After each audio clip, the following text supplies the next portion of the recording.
So we're going to begin a regular meeting of the LA County Sheriff Civilian Oversight Commission.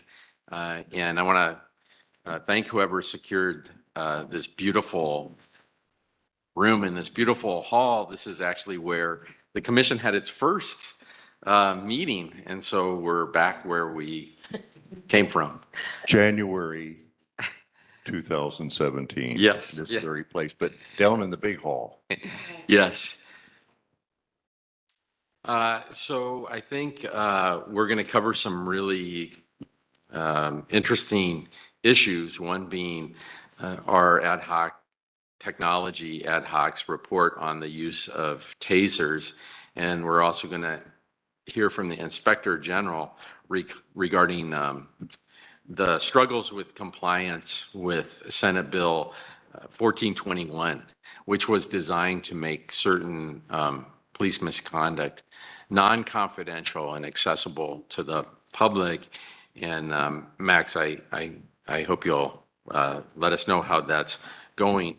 But before we start our meeting, I just wanted to acknowledge that we all learned that last Saturday, Ryan Klinkenbrummer, a 30-year-old deputy in the Palmdale station, lost his life in the most senseless shooting that I can think of while he was on patrol in his district in Palmdale.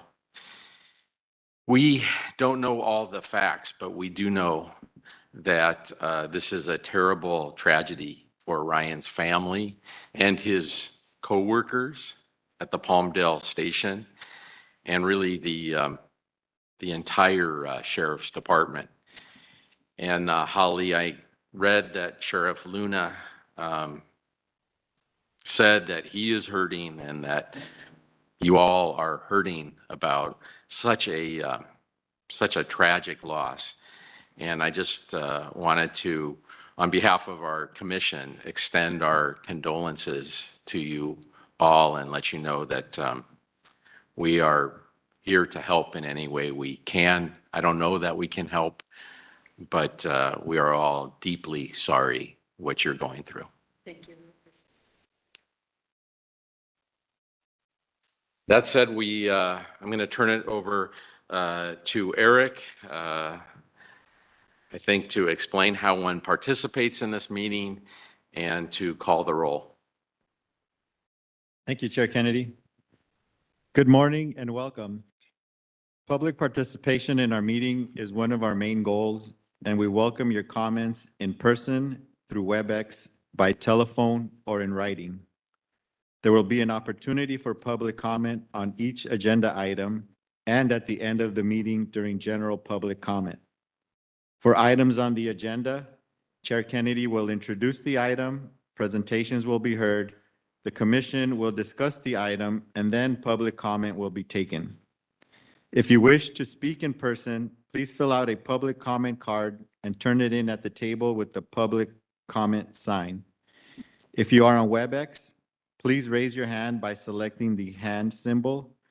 And if you called in to listen to the meeting, please press *3 on your phone to activate the raise hand feature. We ask that all speakers ensure your comments abide by the meeting's code of conduct. Everyone will have 2 minutes to speak unless the chair determines otherwise based on the number of speakers signed up for each item. We will make a similar announcement in Spanish and then I'll take the roll. Buenos días y bienvenidos. La participación pública en nuestras reuniones es uno de nuestros objetivos principal y agradecemos sus comentarios en persona y a través de WebEx, por teléfono y por escrito. Habrá una oportunidad para comentarios públicos sobre cada tema de la agenda y al final durante los comentarios general. Para los temas de la agenda, el Chair Kennedy presentará el tema, se escucharán las presentaciones, los miembros de la comisión discutirán el tema y después se tomarán los comentarios del público. Si desea comentar en persona, Complete una tarjeta de comentarios y entréguesela a un miembro personal en la mesa asignada con el cartel de comentario público. Si está participando por WebEx, levante la mano y selecciona la imagen de la mano si quiere comentar. Si llamó para escuchar la reunión, oprima la tecla de la estrella y el número 3 en su teléfono para activar la función de la mano levantada. Les pedimos a todos los participantes que van a comentar que sus comentarios cumplan con el código de la conducta de la comisión. Todos los participantes que van a dar un comentario tendrán 2 minutos para comentar, a menos que el Chair Kennedy determine lo contrario en el tiempo asignado. Muchas gracias. Thank you. Chair Kennedy, I'll take roll now. Thank you. Chair Kennedy, Here. Vice Chair Jamon Hicks, Present. Commissioner Robert Bonner, Present. Commissioner Irma Higgins Cooper, Commissioner Luis S. Garcia, Present. Commissioner Patricia Giggins, Commissioner James P. Harris, Present. Commissioner Hans Johnson. Here. Chair Kennedy, we have a quorum. I'll turn it over to you. Thank you. So the first order of business is the consent calendar. We didn't assemble in August. We took that off. So we have the approval of the July 20 meeting minutes. Are there any objections? Hearing no objections, the consent calendar is approved. Normally, we would turn to the family impact remarks, but I'm told that we didn't receive any requests for family impact remarks today. So I think we'll just go to public comment. Chair Kennedy, no one has signed up for public comment on this item. Okay, well then we'll go to the agenda item number 2, which is a series of reports. I don't have a report. Danielle, what about an executive director's report? Thank you, Chair Kennedy. Just to give some updates of our community engagement events, we've been studying the LASD's School Resource Deputy Program, and we hosted a series of virtual conferences on the topic in late July and early August. They were moderated by Commissioner Luis S. Garcia and included participation from several of our county partners, as well as community stakeholders and experts. We had the community involved. They had an opportunity to ask questions, and everyone was encouraged to provide written comments, written public comments on our website. You can go to our website to see those comments at coc.lacounty.gov. In addition to the virtual conferences, the commission staff led a series of roundtable conversations with various stakeholders to collect their perspectives about the School Resource Deputy Program. The information that was gathered during these meetings will help guide the recommendations in a report that is being drafted by our Quality of Life Ad Hoc Committee. And we'll have more information on this topic at our October meeting, where we will be covering school resource deputies. The commission also hosted a virtual conference on police officer decertification, which was moderated by Chair Kennedy, and speakers included representatives from the California's Commission on Peace Officer Standards and Training, and that's typically called POST, from the ACLU, the District Attorney's Office, the Sheriff's Department, and the Office of Inspector General. It was a very lively conversation, and we received very high interest from the community about continuing the conversation and getting more information about how law enforcement, specifically the sheriff's deputies, are being held accountable. You can watch all of our conferences on our website.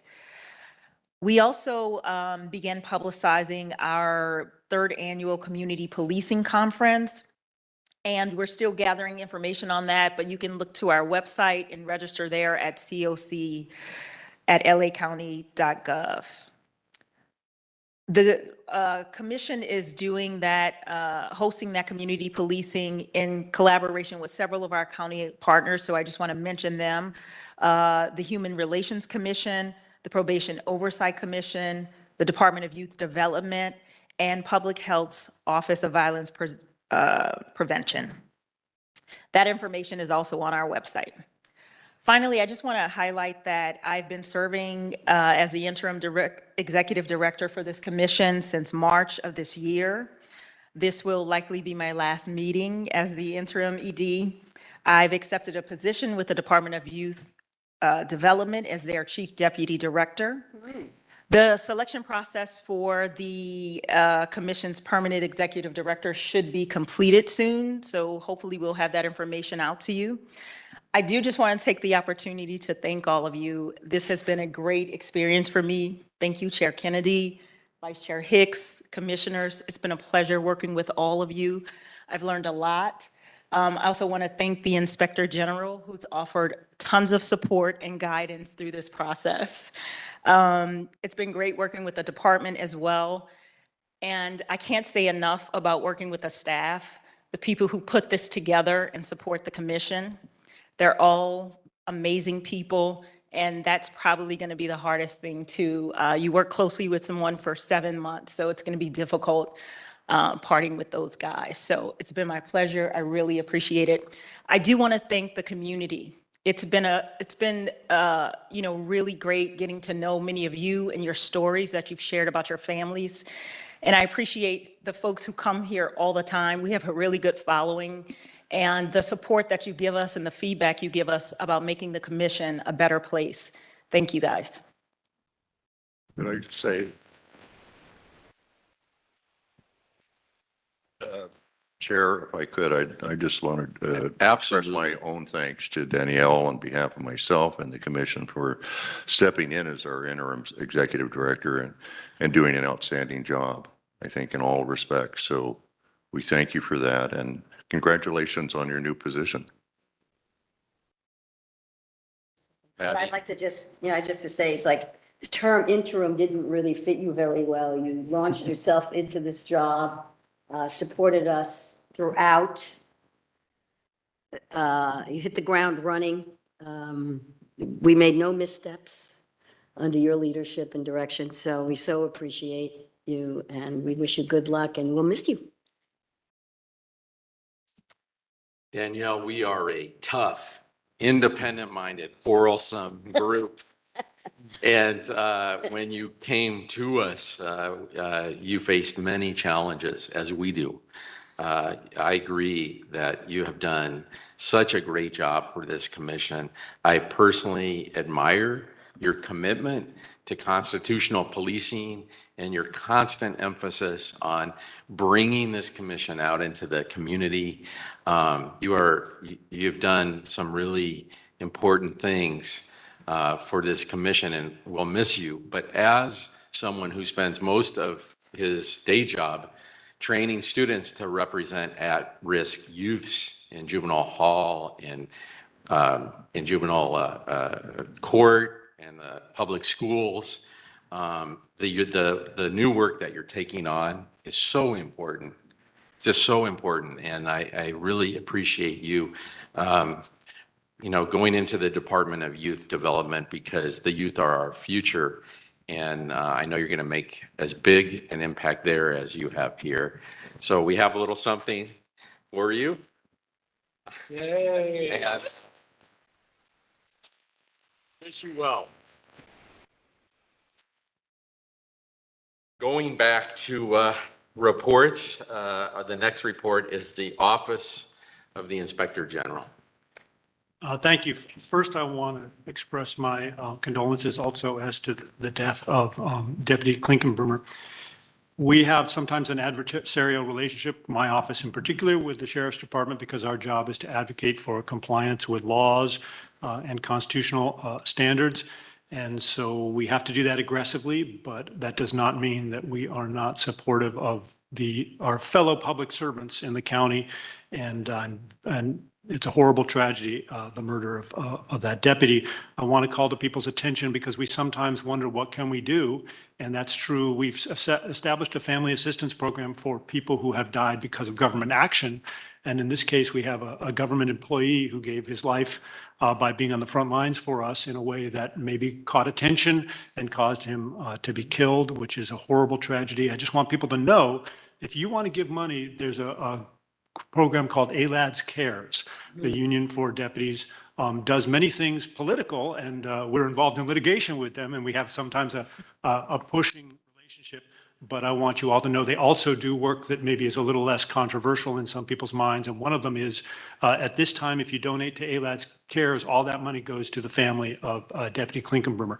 So I'm not saying anybody should or shouldn't. I just want people to know there is a way in times, difficult times, for us to support each other, just as I advocate for supporting citizens who have died as a result in their families of what the government has done. The flip side is true too, and it's available for people. So I just wanted to make sure people knew that, because maybe not everybody does. Second thing, Danielle, thank you so much for your time here. As was pointed out, you didn't act like an interim, and that's because some people may not know, Danielle's not an interim. She's been a county public servant for a long time, working in the same field that we have all worked in before she stepped in with you. I've worked with her personally at a number of different roles and have always found her a joy to work with, and a tireless advocate for exactly what we all advocate for: following the law, doing the right thing. And that's harder than it sounds in government work sometimes. So thank you so much for your time you've done already, and I look forward to seeing the work you're about to do in your new role, although I am sad that you won't be around working with me. I'm always unhappy when people move on, because I'll miss them. Like you said, 7 months or 7 years, you always miss people, but that's how it works. And then the last thing is I just report on the status of what we're doing. The most interesting thing we're currently working on is a report on the status of our efforts and the department's efforts regarding law enforcement gangs. And as you all know, there's a law, and we're trying to get compliance with that law. And we're working on a report that is drafted, but we're in the stage of interacting with the department about some of the details, fact checking, and also discussing what the next steps are. I'm hoping that will be completed soon. In the next 2 or 3 weeks, we'll issue that report. But of course, because of the death, things have been slowed down a little bit because the department has been distracted by that. But I think we're going to get back on track and work on that. And I hope to issue that before too long. Thank you very much. Thank you, Max. Now is the time for reports from ad hoc committees. Does any committee with, I guess, an active agenda want to address the commission? Okay. Yes, the Technology Ad Hoc Committee has a report today in 2 instances. The first is in regards to the unmanned drone program. We have an updated report on the unmanned aircraft systems that the ad hoc committee has taken up. It was presented to this commission in May. The item came up at our May agenda and was sent to the ad hoc committee for further review.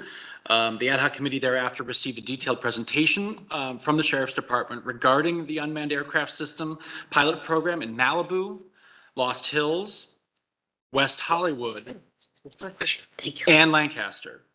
The ad hoc committee supports a pilot program in Malibu, Lost Hills, and West Hollywood, but has concerns regarding the use of the unmanned aircraft systems in Lancaster. It is unclear whether oversight is possible because the city of Lancaster requires that the Sheriff's Department use the city's unmanned aircraft systems rather than fly their own. This concern has recently been underscored by the decision to launch a new police department by the city of Lancaster, which also appears to lack civilian oversight standards or other established channels of accountability. We think that it is imperative for there to be oversight on how this technology is utilized. Therefore, I'd like to move that the commission approve the pilot program for the use by the Sheriff's Department's Malibu, Lost Hills, and West Hollywood stations only, and that there be a report back to the full commission 90 days after the program is launched. Is there a second to Hans's motion? I'll second. Okay. Before we vote, let's take commissioner comments and then public comments. Do any commissioners want to talk about this particular issue? I'd like to. Yes, Rob. Perhaps with a question to Hans, but I guess I'm a little bit troubled that this commission would take the position that the pilot program couldn't continue in Lancaster without knowing more about it. I mean, in other words, there is a value, let me go back for a moment. We actually studied this issue as a commission, as some of us will remember, but it was some time ago. I would say maybe about 3 or 4 years ago, and well, more than that, because the sheriff at the time was Sheriff Jim McDonald. We looked at it and so forth and considered it, and there was a heavily debated issue, if I remember correctly at the time. But in any event, I guess I'll just ask Hans. I mean, I understand what you're saying. I mean, obviously, there's some issues in Lancaster on a number of levels, but that if we're going to detract from, let's say, public safety and the ability of the sheriff's office to do its job in Lancaster, that would trouble me. And so, if the department was of the position that it's important and could articulate why, then I actually could not vote for the motion as presently phrased that would exclude, because I assume when we make a recommendation, I expect the sheriff's department actually not only to consider it, but follow it. And I don't want it to follow something, a recommendation that doesn't make, intrinsic sense. So let me put it back to Hans, and with respect to, that's not exactly in the form of a question, but it's meant to be. We did interview people in positions of authority in the Lancaster station at the ad hoc committee. We did an extensive hearing, if you will, of an informal nature with representatives of each of the stations who was applying for a request of this body. We wanted to do some diligence at the committee level to hear them out and to assess the program, or kick the tires, if you would. And we were not satisfied with the breadth of explanation from the Lancaster representatives about the use of the drone by that department, and nor its relationship with the city of Lancaster. So I think it does meet your standard that you raised about intrinsic value for policing, and whether there was a clear explanation for the capability being requested. And I don't think, I think I join my fellow commissioners who were part of that discussion, that not all the I's were dotted nor all the T's crossed, especially to the same degree that the other stations satisfied the questions that we raised. So this is not a block to that pursuit. It is a temporary pause in regards to that particular application. I think the questions that were raised by commissioners and that we carried from you and other commissioners to that ad hoc setting were answered in a fulsome way by the representatives of the West Hollywood and the Malibu Lost Hills stations. So with that, I think it is a clear sense of the committee that those two applications were in alignment with the standards articulated by this commission earlier, at the 5 years ago, that the Sheriff's Department has strived to live up to, but that we are open to a future review or reconsideration of the request from Lancaster. Could I just have a follow-up question? Of course. Have drones been used in Lancaster as part of a pilot program? And excuse me, pencil dropped. And how? And if so, I mean, how have they been used? I mean, I don't know how you could not articulate how they've been used, and have they been used within policy or outside policy? I just assume they've been used any number of times, but let me ask Hans that question. And Max, I think you also have Well, information. Hans may want to comment, but I can certainly speak to that. Please do. As you all may know, or some of you are newer and may not remember, and others may need a refresher, this commission recommended years ago against the use of drones, and it was a historical event in which the commission, I think, was unhappy with the way it was presented and the amount of advance notice. And we recommended, you recommended no drones, and Sheriff McDonald said, no, I'm going to have drones.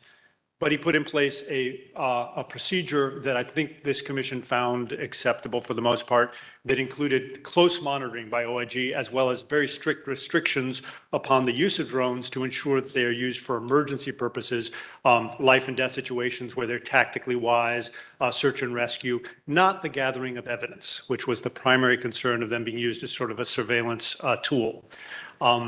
I don't say that that should be always the way law enforcement uses it. That was just the general feel of this commission and the way the policy was written. So that we have monitored, and we have monitored ever since closely, and my staff have reported back consistently that we are informed about the use of the drones. We don't go watch when they're done, because of course it's in emergent situations, but we are told about what happened and we can check up on that. And it has been our understanding and belief that they have only been used in conformity with that policy, which means SEB, the Special Enforcement Bureau, has done the drone work, nobody else. They haven't been outsourced to detectives to gather information on marijuana grows or whatever.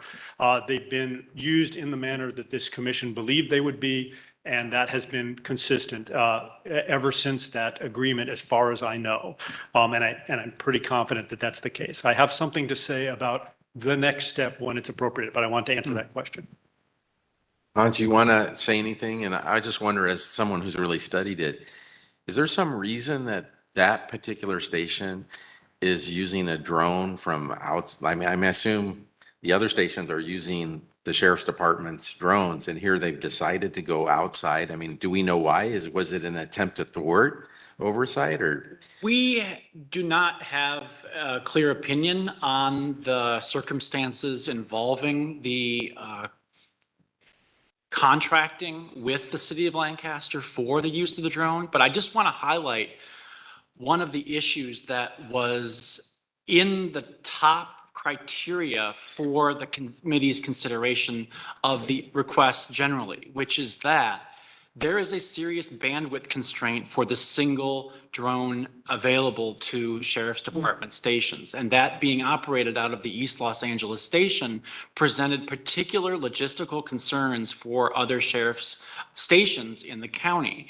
And the concern about availability to Malibu Lost Hills, to West Hollywood, was one that we took seriously, as the report showed that the sheriff stations under that constraint are chafing at the opportunities to garner drone access from other entities. So we want to be cognizant that this is an issue where trains may be leaving the station. We want to be on the front end of that. We want to be front-footed in providing guidance that's in conformity with the standards from 5 years ago set by this commission.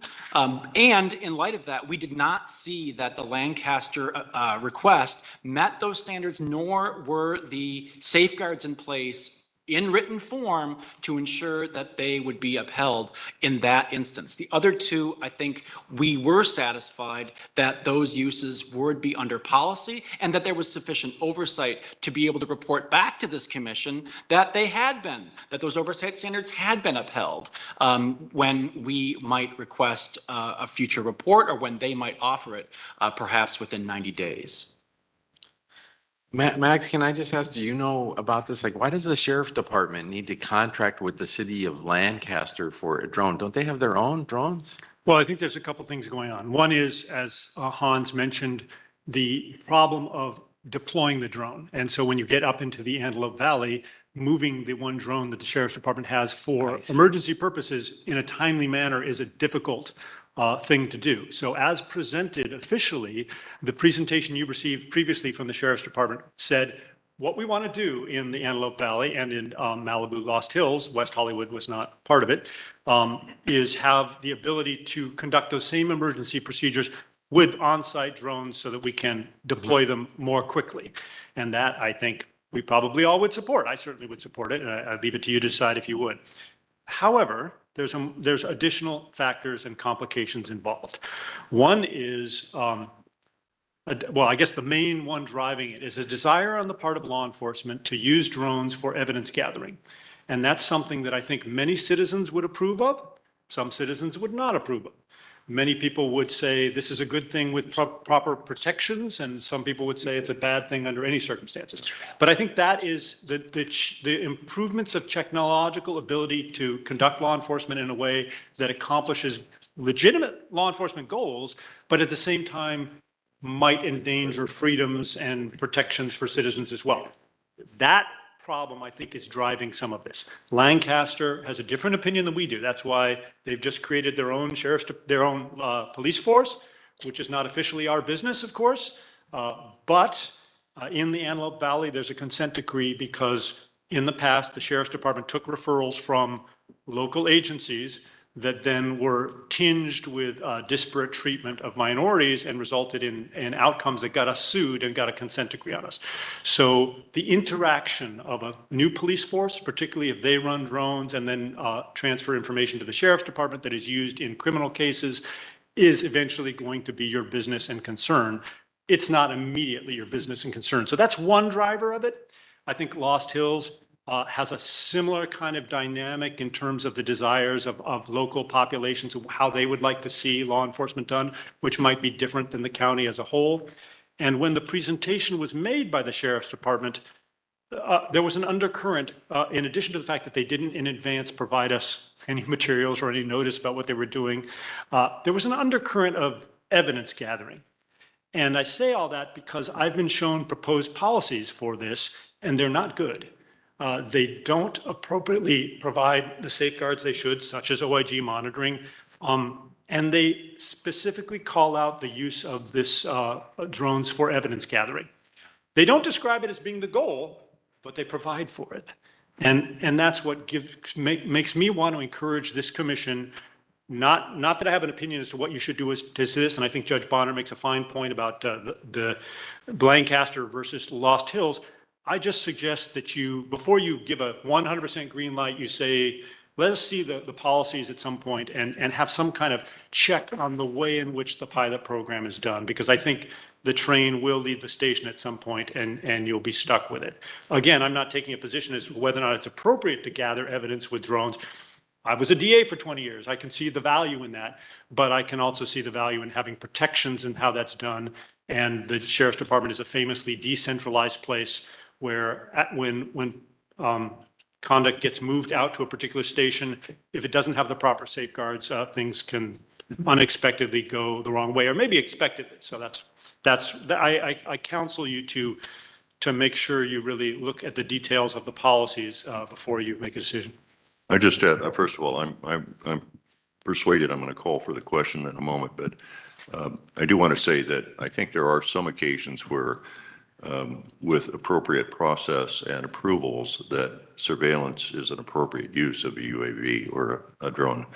But leaving that question aside, I just want to say that I'm going to vote for the motion because it's now been explained, and I think we ought to get a report back in 90 days so we actually understand that whatever the situation in Lancaster is, that they're going to comply with, and they understand that we'll have policies in place and they're going to comply with the sheriff's office policies, and that we're satisfied that those policies are the right ones for the use of this law enforcement tool.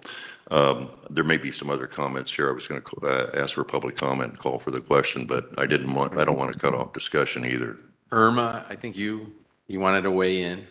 Yes, mainly because there's so much distrust between the Lancaster police and the citizens. Have they reached out to the community to share this program and the policies? And do we have any comments to share from the public in Lancaster? It's partly in the absence of such assurances that we are uncomfortable and unready to ask for any approval for such use of drones by that station.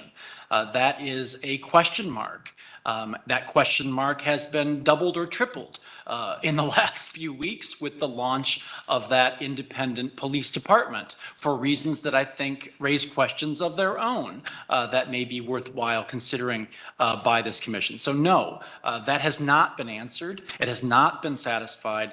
And it's for that reason as well that we are bringing forward this motion that I would just note does include the insistence on a report on a status report 90 days hence from today. Patty? Just a quick comment, because I'm remembering back how important an issue this was when we first began. And it was vetted upside down, inside out. Community was involved, all the concerns, and also the values were very much delineated. And even though at the time, we recommended, hey, hold back, Sheriff McDonald went ahead, but then he put in all the protocols that we were suggesting that we were concerned about. And I'm just heartened, and OAG was involved in that and has been, I'm just heartened that there has been that follow-up and that consistency all along. I think that's, I mean, I could, as far as I'm concerned, it's one of our more successful influences that we've had. And to keep that, I think you're wise to say, hey, let's watch this one. Thank you. Anyone else? Why don't we take public comment? Yes, good morning, Chair Kennedy. No one has signed up for public comment. Well, there's someone right now from Lancaster.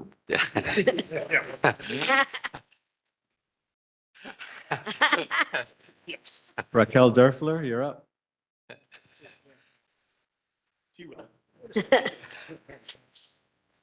Okay, so that's cool. Y'all know who I am. So Raquel Durfler from Cancel the Contract. So yes, we would have a concern about drones.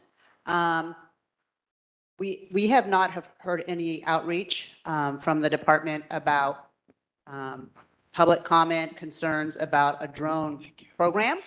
As far as to Mr. Huntsman's question of, someone asked, perhaps it was Commissioner Bonner, why would they do that? Why would Lancaster do that and use a private? I think the question, more importantly, is to use your resources and figure out who is the company that they're contracting with, because in all likelihood, it'll go back to the mayor of Lancaster, who has his fingers in everything, or a friend, and it's done for financial gain. I would say I would have a concern, even though they didn't specifically mention evidence gathering in the proposal you said. The fact that they put it like that might happen or that's a possibility, I can say with my experience, they're laying the groundwork to have that, so there's not a legal challenge to it. So them saying you approve this policy. So for me as a citizen, I have concerns about drones gathering evidence, because where are the procedural protections for community members? If it was just law enforcement, executing a search warrant for the purposes of gathering evidence, that's one thing. But when we have something just flying in the air and doing that, how is the individual protected when that evidence is used against them in court without a search warrant? I don't think you can do a search warrant of it just gathering things as it's flying, correct? My understanding is a search warrant, it lays out the specifics of exactly what you're able to search for, and that a lot of times, okay, that was my time. That's my input from Antelope Valley. Thank you. Thank you. Holly, do you have anything you want to say about this? Does the sheriff, the sheriff doesn't have it, couldn't get its own drone and comply with all the policies in the Lancaster station? Yeah, I think we agree that we need to do a little more work in the Lancaster area to make this commission comfortable with that decision. So I think we will work on that. I appreciate that. Should we take a vote? Maybe repeat the thing. Okay, Can you repeat it? Can you repeat it? Hans, what, can you repeat what we're voting on? Yes, we are voting on a So we get it right. We are voting on a resolution here to consider approval for the extension of the single unmanned aircraft system that operates out of the East Los Angeles station currently, to extend a pilot program to 2 additional stations, Malibu Lost Hills and West Hollywood. and that we are asking that that be brought back for a report to the full commission on those two pilot programs within 90 days upon launch of the programs. Just one quick correction on that, if I might. Just, it's not the East Los Angeles station. It's out of East Los Angeles, but it's the Special Enforcement Bureau. Oh, thank you. Yeah. Thank you. And he stated the motion, but don't we want to include in the motion, this is a friendly amendment, but also a report back within 90 days as to the Sheriff's Department's, a report from the Sheriff's Department with respect to whether or not drones should be approved for the Lancaster station, whether they're paid for by the city of Lancaster or not. I don't care. I mean, but should they be approved, and are there appropriate policy guidelines and need there for the use of drones? But I think if we could, I'd like to have a report back on that, not just on how Malibu and Lost Hills are doing on their drone. That's a friendly amendment, and that is accepted. Max? I was just going to say that that's a darn good idea, because the policy in place now and the advice you gave is to the sheriff's department flying drones. If the police department of Lancaster puts a drone up, that doesn't violate that policy. And if they then collect evidence and hand it to the sheriff's department, that doesn't violate that policy. So I think that report back idea is an excellent one. No matter where you ultimately fall on the decision, it's a good idea to get some more information. If we could, I just not to put too fine a point on it, it's true, we cannot control the city of Lancaster and any police department it creates, but we do have oversight of the sheriff's department. And the sheriff's department station at Lancaster, we could at least recommend to the sheriff that it not use or participate in the use of drones. I'm not saying we would do that, but we do have some indirect control, even if the city of Lancaster has its own drones, if the city of Lancaster wants to involve the contract it currently still has with the sheriff's department there. So I think we do have an interest in this, even albeit perhaps a little bit more indirect than it would normally be in that particular circumstance. Absolutely, and I did not mean to say otherwise.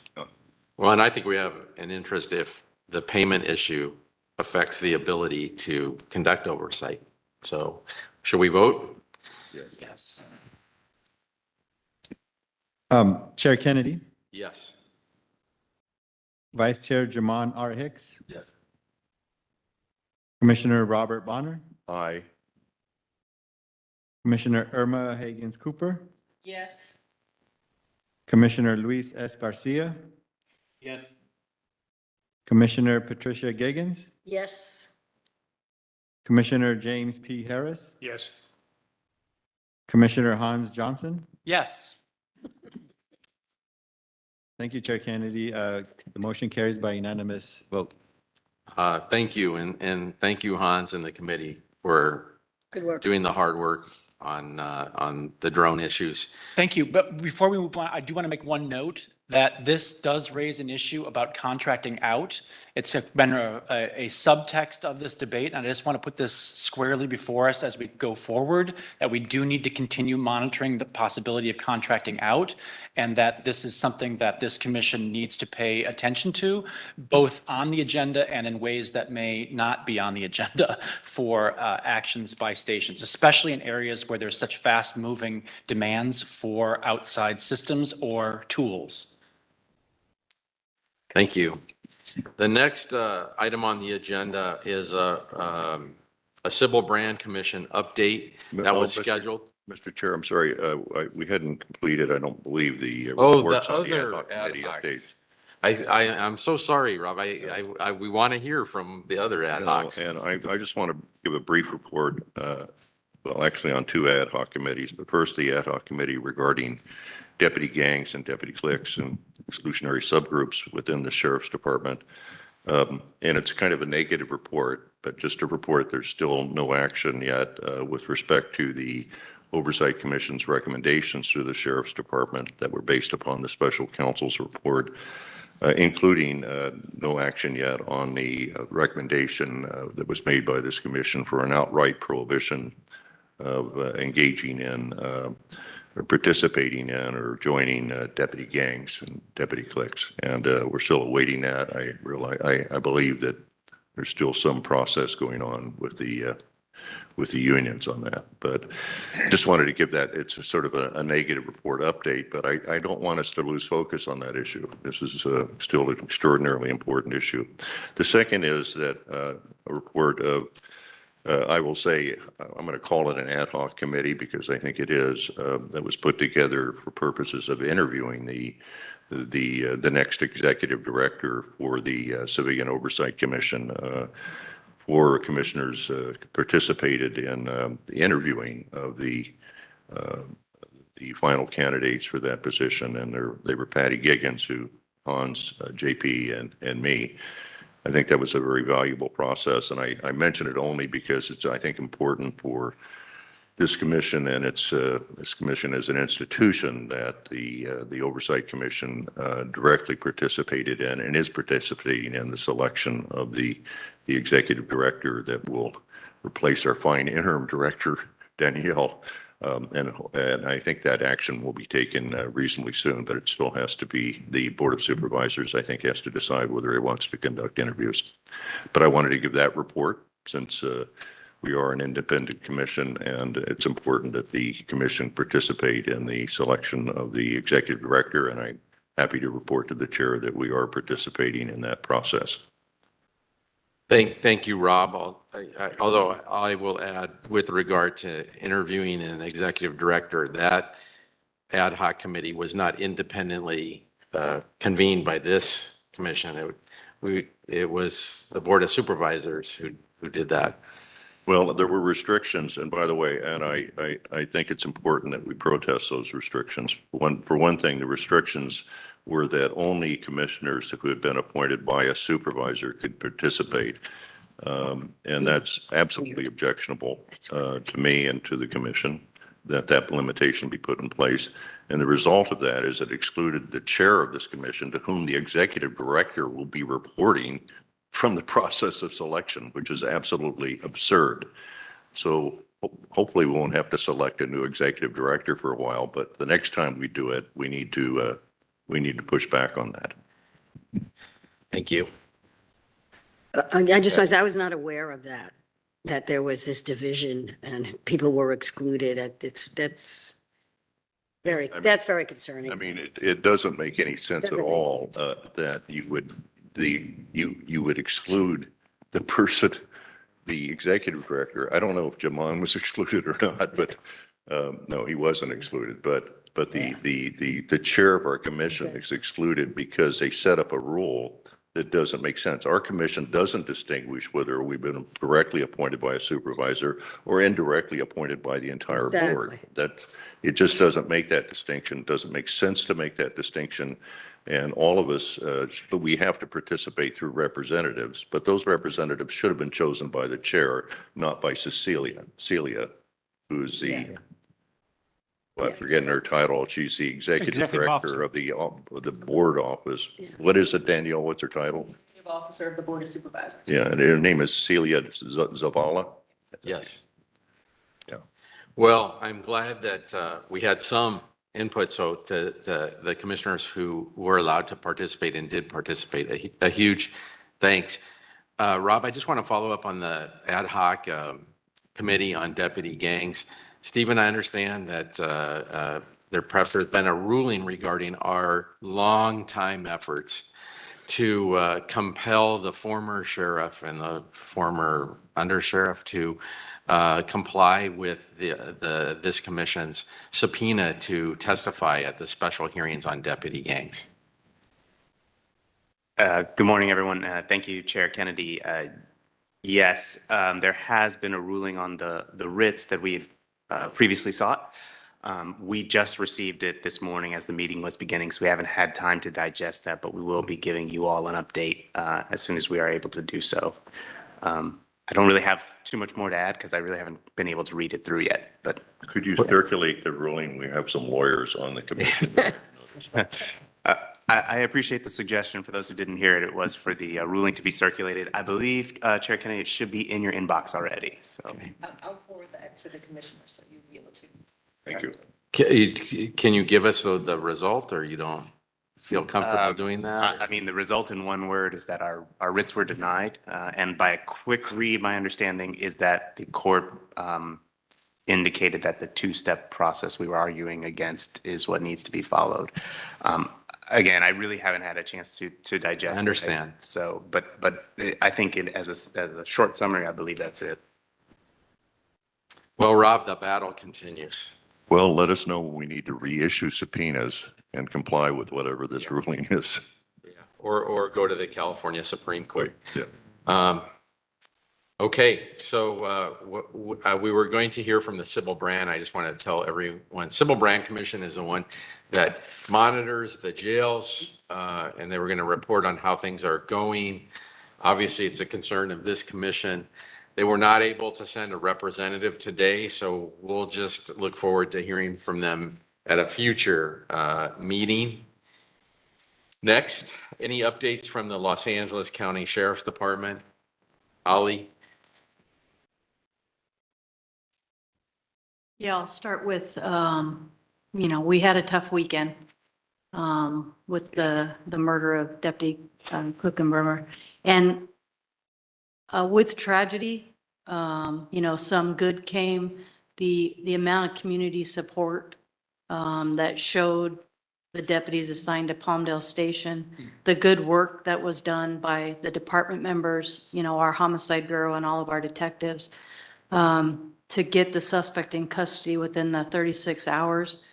The department came together and did great work, but I think, with the vigil and the, condolences that came in from the community, I think, the relationship up there, I think is going to be a positive one. But yeah, we're just trying to support everybody that's grieving. We appreciate everybody. We've received condolences from this commission as well as OIG and all of our partners that just reached out and said anything we can do. Regardless of what our job is for the sheriff's department, I mean, we appreciate everything. So thank you. Thank you. I think that completes agenda item number 2. So Eric, do we have any public comment regarding the various reports that we've had? Chair Kennedy, no one has signed up to speak on item 2. Okay. So next we're going to move to item number 3, which covers the TASER report and recommendations that have been carried over from a previous meeting. To introduce the item, I'm going to reintroduce our technology ad hoc lead commissioner, Hans Johnson, who's very busy today. So, Well, with that, I want to thank my fellow commissioners on the Technology Ad Hoc Committee, JP Harris and Luis Garcia. We have been busy through the spring and through the summer, and we're ready to keep moving on these issues and to remain vigilant on them. Just because we're making a report does not mean that our responsibility is discharged, but one that we continue to maintain in looking at both the unmanned aircraft systems and, in this instance, about tasers. For those of you who attended our recent commission meetings, you are aware that we have discussed and heard several speakers about the use of tasers. At the July meeting, we brought the taser report to the commission. We're bringing it back today to ask the commission for a vote to adopt the Technology Ad Hoc Committee's report and recommendations on the Sheriff's Department's use of tasers. I would also note that many members of this commission participated in a demonstration of the new version of Taser 10 at the Sheriff's Department headquarters back this spring. The report is attached to the agenda today, and I invite each of you to review the report and recommendations. In the report, you'll see that the Technology Ad Hoc Committee recommends that the Commission request the Sheriff's Department, number 1, review and revise TASER policies and procedures in consultation with the OIG. Number 2, that the department post TASER use reports on their website to increase transparency.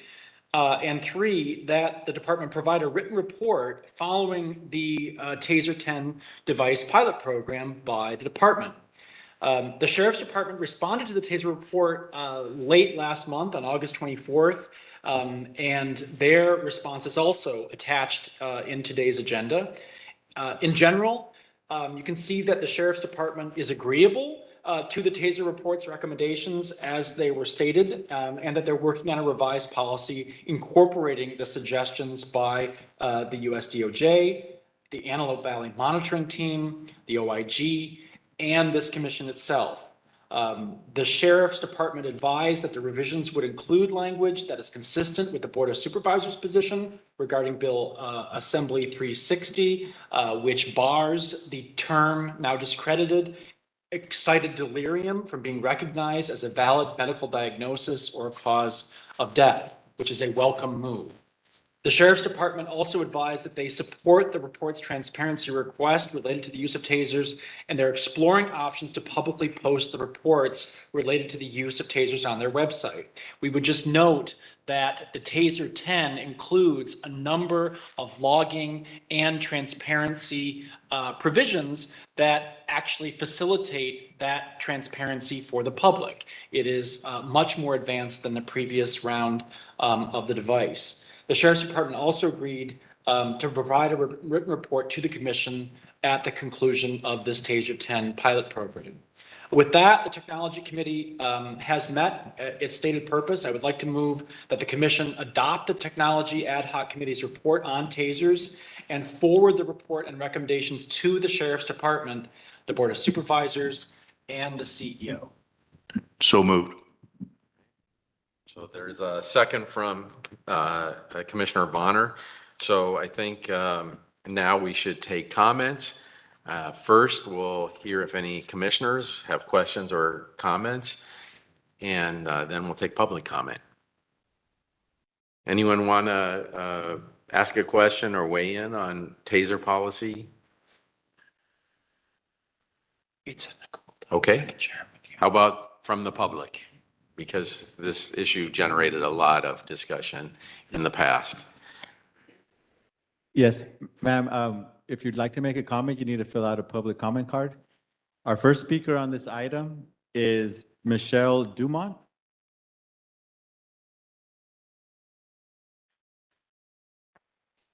It's like the drones, tasers are, the train has left the station. You can't control how these officers use tasers. The research is tasers kill. And they kill in all the situations that the research has shown to kill. And I don't know why you're ruling out excited delirium, but stress is certainly the case. When anybody's being arrested, they're under stress. Black and brown people being arrested, they're under even more stress. People who are having mental breakdowns are under incredible stress. People who are on drugs, their bodies are not normal. And those, in all those cases, which is almost every case, tasers should not be used. The research is in. They've been around for a long time. They should not be used. But once you give them to these guys, they're going to use them whenever they want. They don't care what you tell them are the restrictions. Maybe you can go after them then. But the train has definitely left the station, and you're going to have to pull back because these are deadly weapons. I don't know about your improved thing. They always say, oh, we fixed it, we made it better. It usually ends up more deadly. And people know. I have read the reports on these deaths, many of them, before I even read anything about tasers and their fatality risks. And I was seeing over and over, all these cops know. They know when they shouldn't use a taser, but they use them anyway, and they kill. And you're responsible if you let them use them. You're responsible if you're not recognizing the research. You take that responsibility. As an oversight board, you need to stand up against this. And, as I say, The research is also in on training officers. You can tell them anything and everything, they won't do it. Thank you, ma'am. Thank you. The next speaker is Raquel Durfler.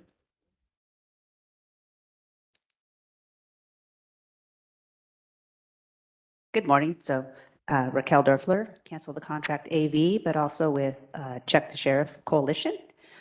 So I'd like to share a little bit about data on taser use in the Antelope Valley. So taser use at the Lancaster station is nearly double that of any other station. And our Palmdale station uses tasers the third most out of any other station within LASD. Not surprising to us, as we are under a settlement agreement for unconstitutional policing practices towards our brown and black communities. So in the last several months, body cam footage recorded deputies from those two stations harming community members using only their hands. So these two stations are also occupied by the racist deputy gangs, the Rattlesnakes and the Cowboys. Kind of lesser known, there's not a lot of information about them. We're kind of insulated where we are, but we know that they are known to target and abuse community members of color.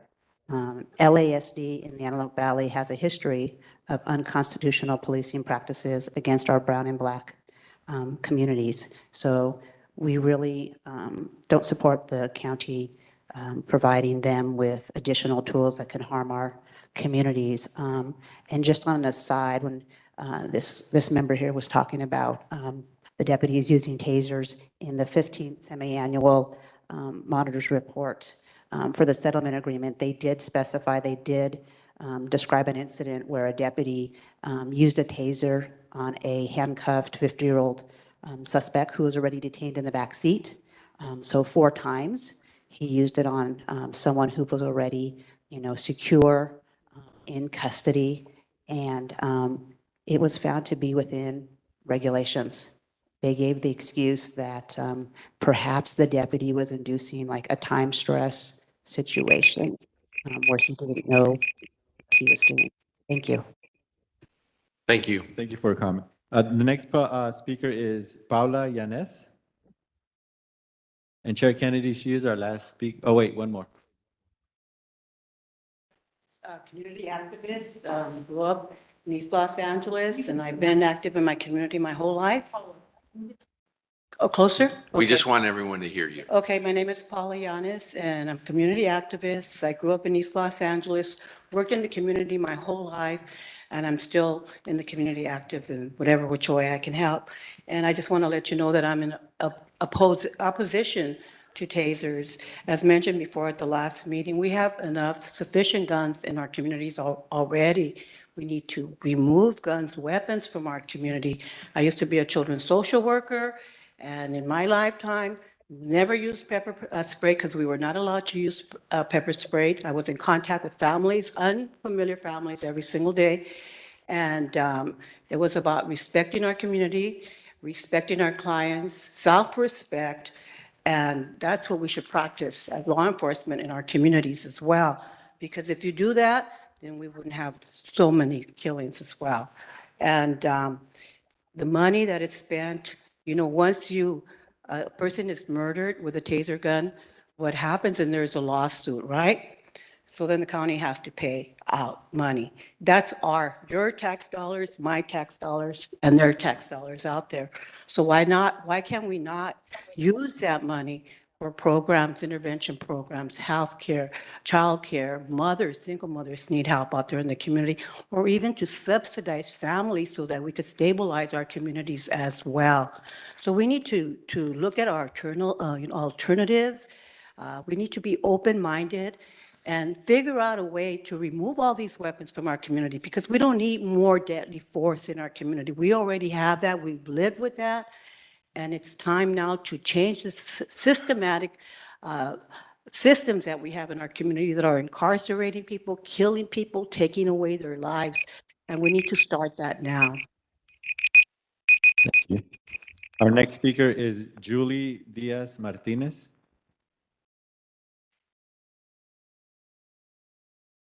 Good morning. I'm going to speak very briefly. From a family, I'm the grandmother of Paul Rea, who's impacted by lethal violence by the sheriff department.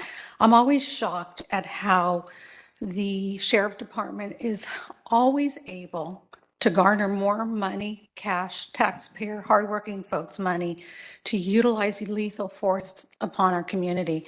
I know they talk a good game, and I know that it appears that tasers are a fair or less lethal form, but they're still dangerous and they still kill people. We do not need them in our community. We do not need one more tool. Lastly, I'd like to end with tasers have been shown to be, the utilization of tasers has been shown to be very racist in our community, even though African-American Blacks make up 9%. The majority of lethal force against our community is against the Black community. So I believe that there's enough evidence to make you pause on this and not vote for any more utilization of weaponry that destroy our communities. Tasers, community doesn't think that there's goodwill when you utilize tasers. We don't think it's a less lethal force. We think can be as dangerous.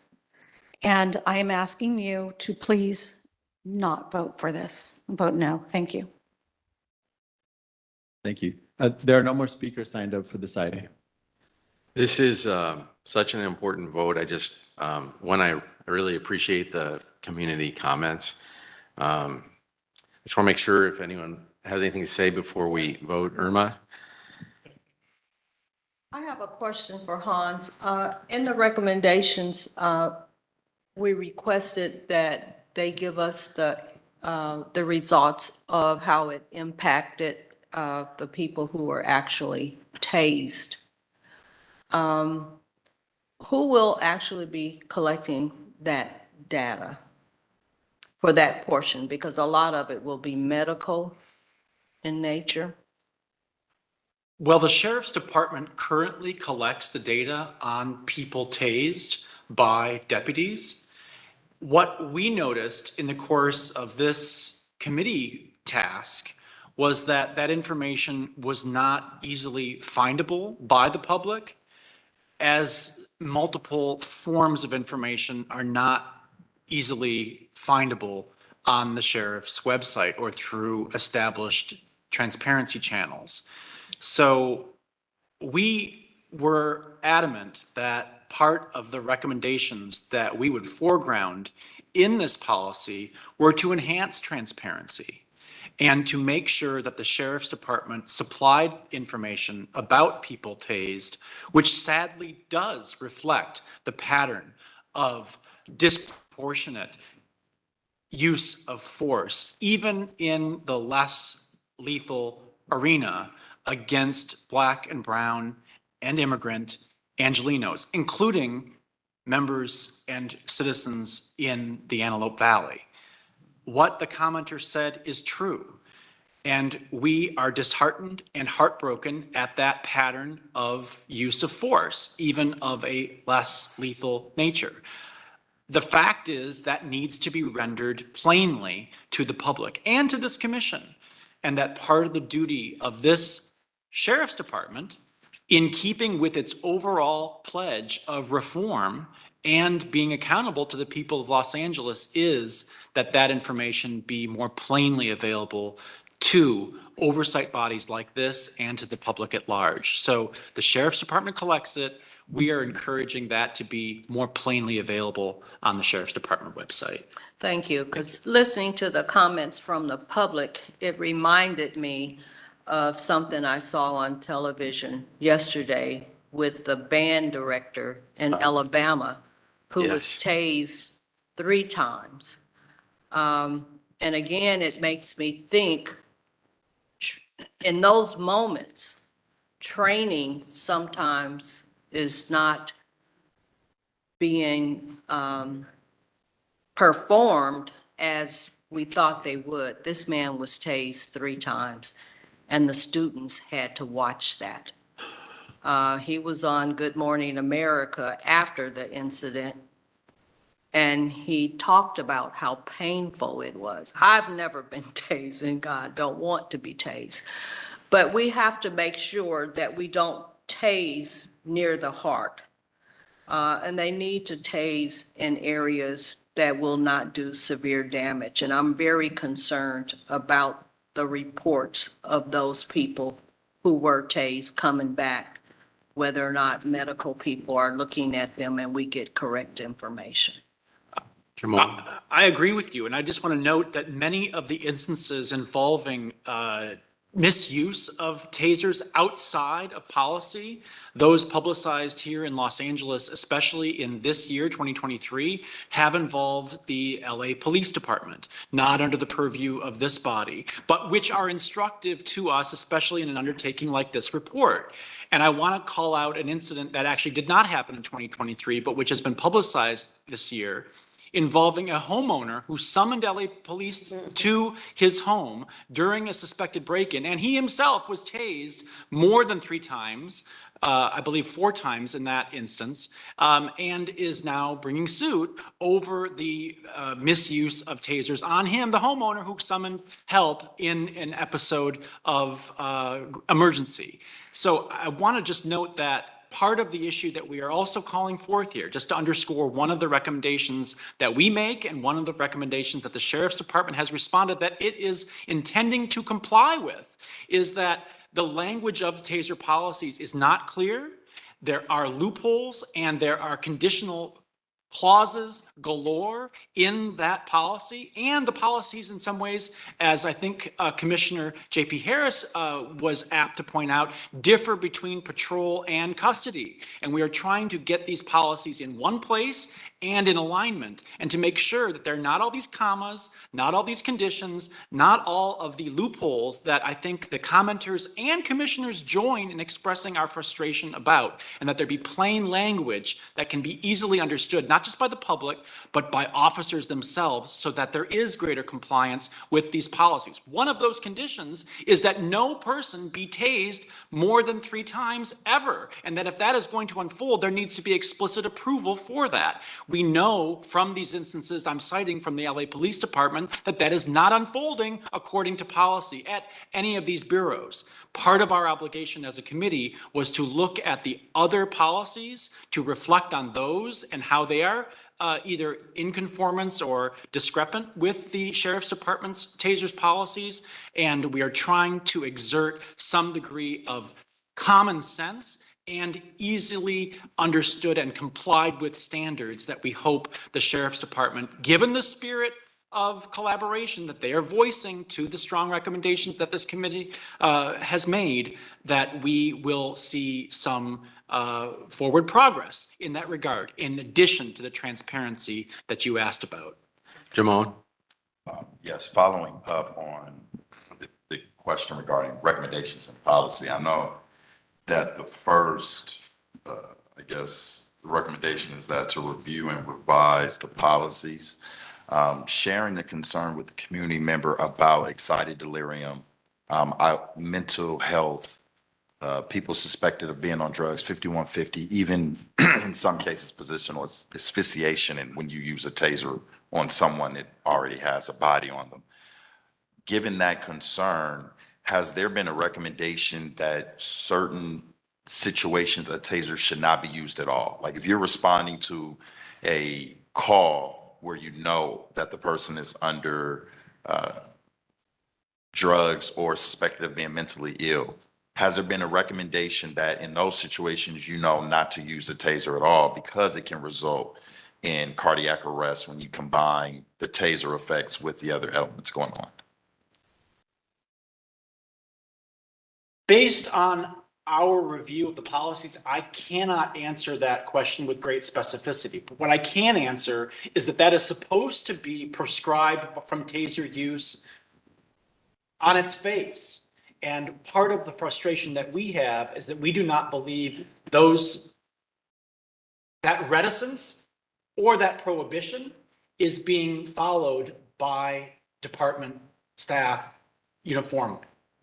So part of the effort to make the language plain and uniform on the TASER policy was to make that restriction clear and to provide some degree of oversight by this commission and report back that that is being understood and that the policy is being interpreted and trained in that degree.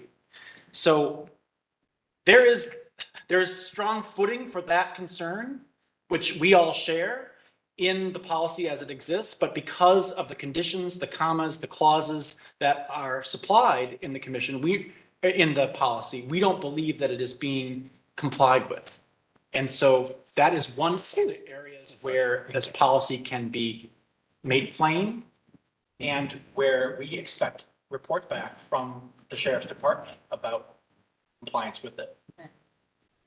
Just had a comment on that, and that is, I think we have to be very, very careful in terms of how policy is articulated, particularly, you can't use tasers unless it's a justifiable use of force under the Constitution and policy, right? So it is a less lethal form of force. So you've got to be very careful here. I mean, if you have a seriously mentally ill person with a weapon, to say you could never use the taser against a seriously mentally ill person ultimately is meaning that person's going to be killed.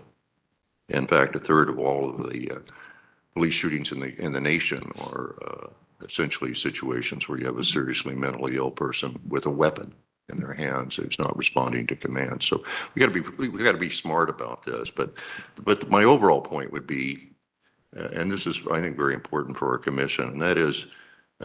Hans is absolutely right. What's really important here is to have clear policy, and this is not just with respect to use of tasers, it's with respect to use of force generally and so forth, and train to those policies.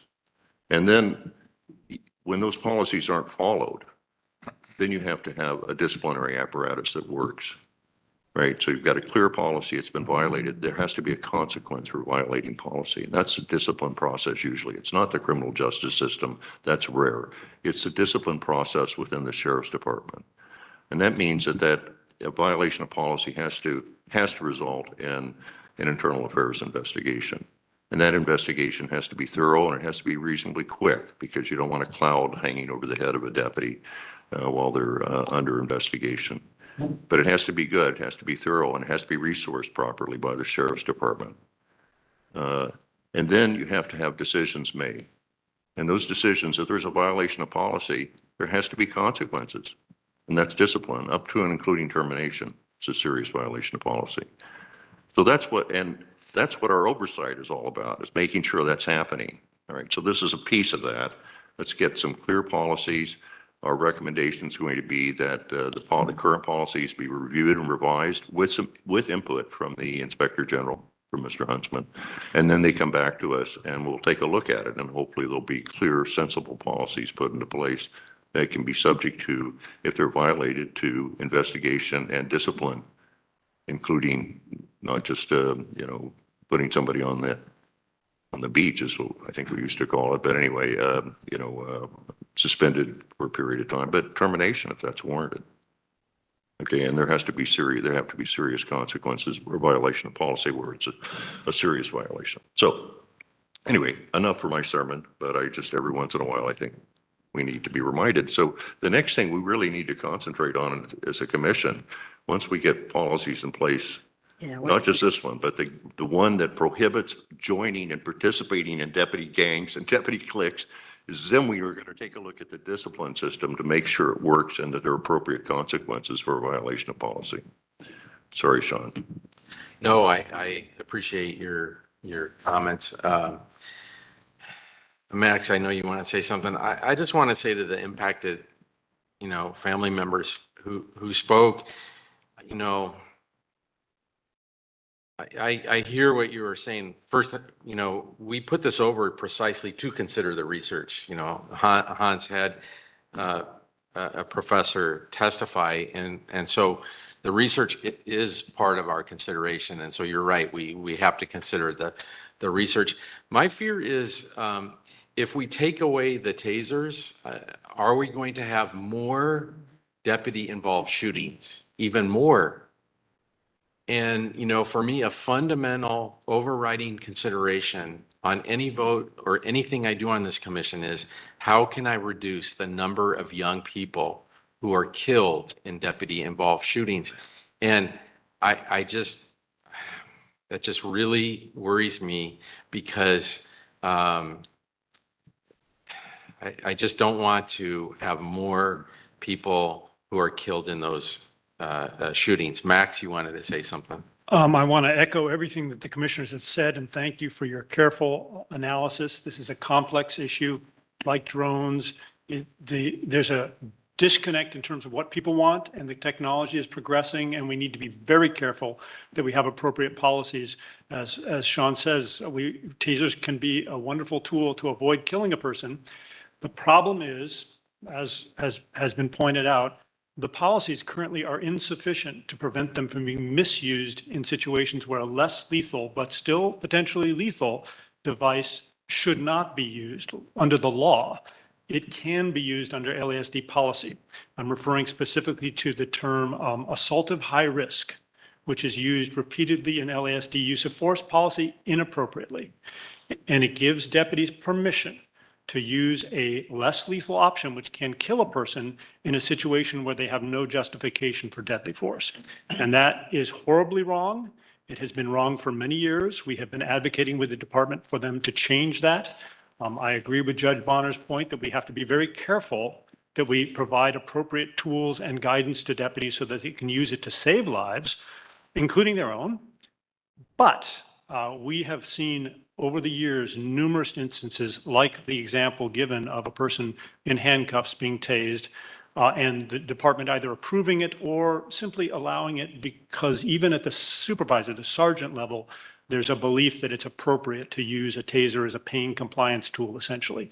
And that is just not the law and is not appropriate. And so I greatly appreciate this commission's support in giving us sort of a little extra muscle at the bargaining table to talk about those issues and the chance to come back to present to you a policy when we get there for this commission to look at and evaluate to see if it meets the concerns that you're raising. So I'm fully in support of the motion. Okay. Hans, can I ask, does this motion have a time frame for LASD to come back with a revised policy to show us? Yes, Okay. it came with a seating by the sheriff's department to report back to us in 90 days about its efforts to comply or to move forward with the recommendations.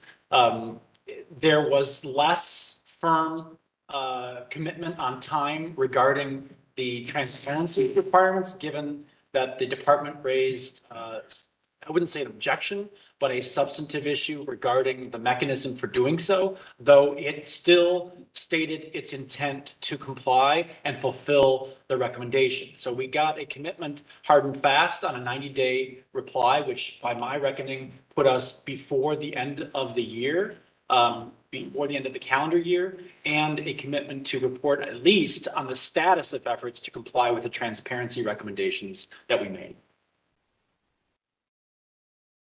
Okay. Should we take a vote? Unless there's public comment, we should probably call for the question. We had public Oh, comment. have we have? There we go. I've got to pay Ready attention. for a vote? But no, okay, I forgot. Yes, indeed, we did. And then we went back into a discussion again. Yeah. All right. Okay, thank you, Chair Kennedy. Chair Kennedy, Yes. Vice Chair Jamon Hicks, Abstain. that was abstain? Yes. Yes, it was abstain. Yes, thank you. Commissioner Robert Bonner, Aye. Commissioner Irma Higgins Cooper, Yes. Commissioner Luis S. Garcia, Yes. Commissioner Patricia Giggins, Yes. Commissioner James P. Harris, Yes. Commissioner Hans Johnson. Yes. What you said was right, though. Thank you. With 7 yeses, the report is adopted. Thank you. We're going to take a 15-minute break and then take up the issue of transparency.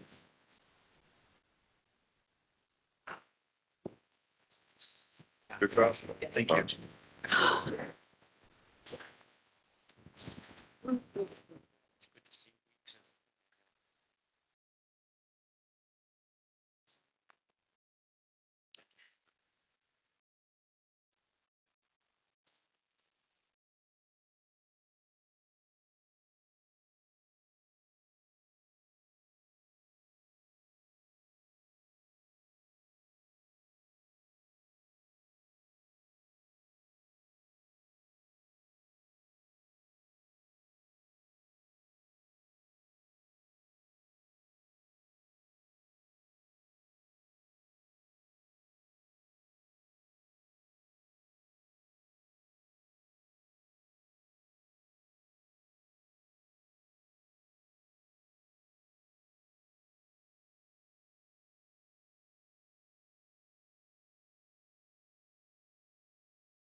Thank you, everyone, and we will be returning from our break shortly, so please stand by. If you're in the room, feel free to make your way to your seats. And when they're.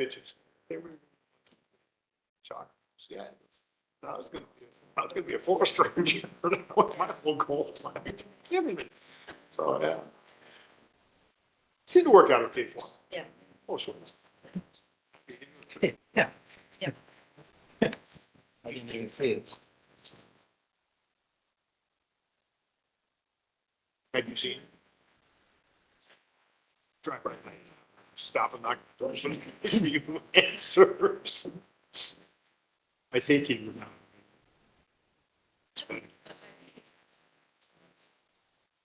You mean besides what they were saying about that? Well, that's too bad. They means otherwise. Somebody healthy, I thought. Yeah, I think it's just that. So, I love it. To call it as long as a 51st date, so.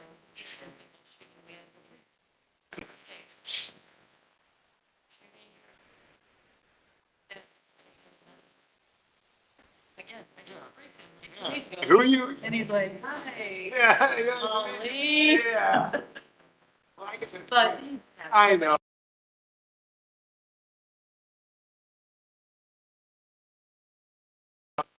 Yeah. So. I get around a lot. I think we're gonna resume our meeting.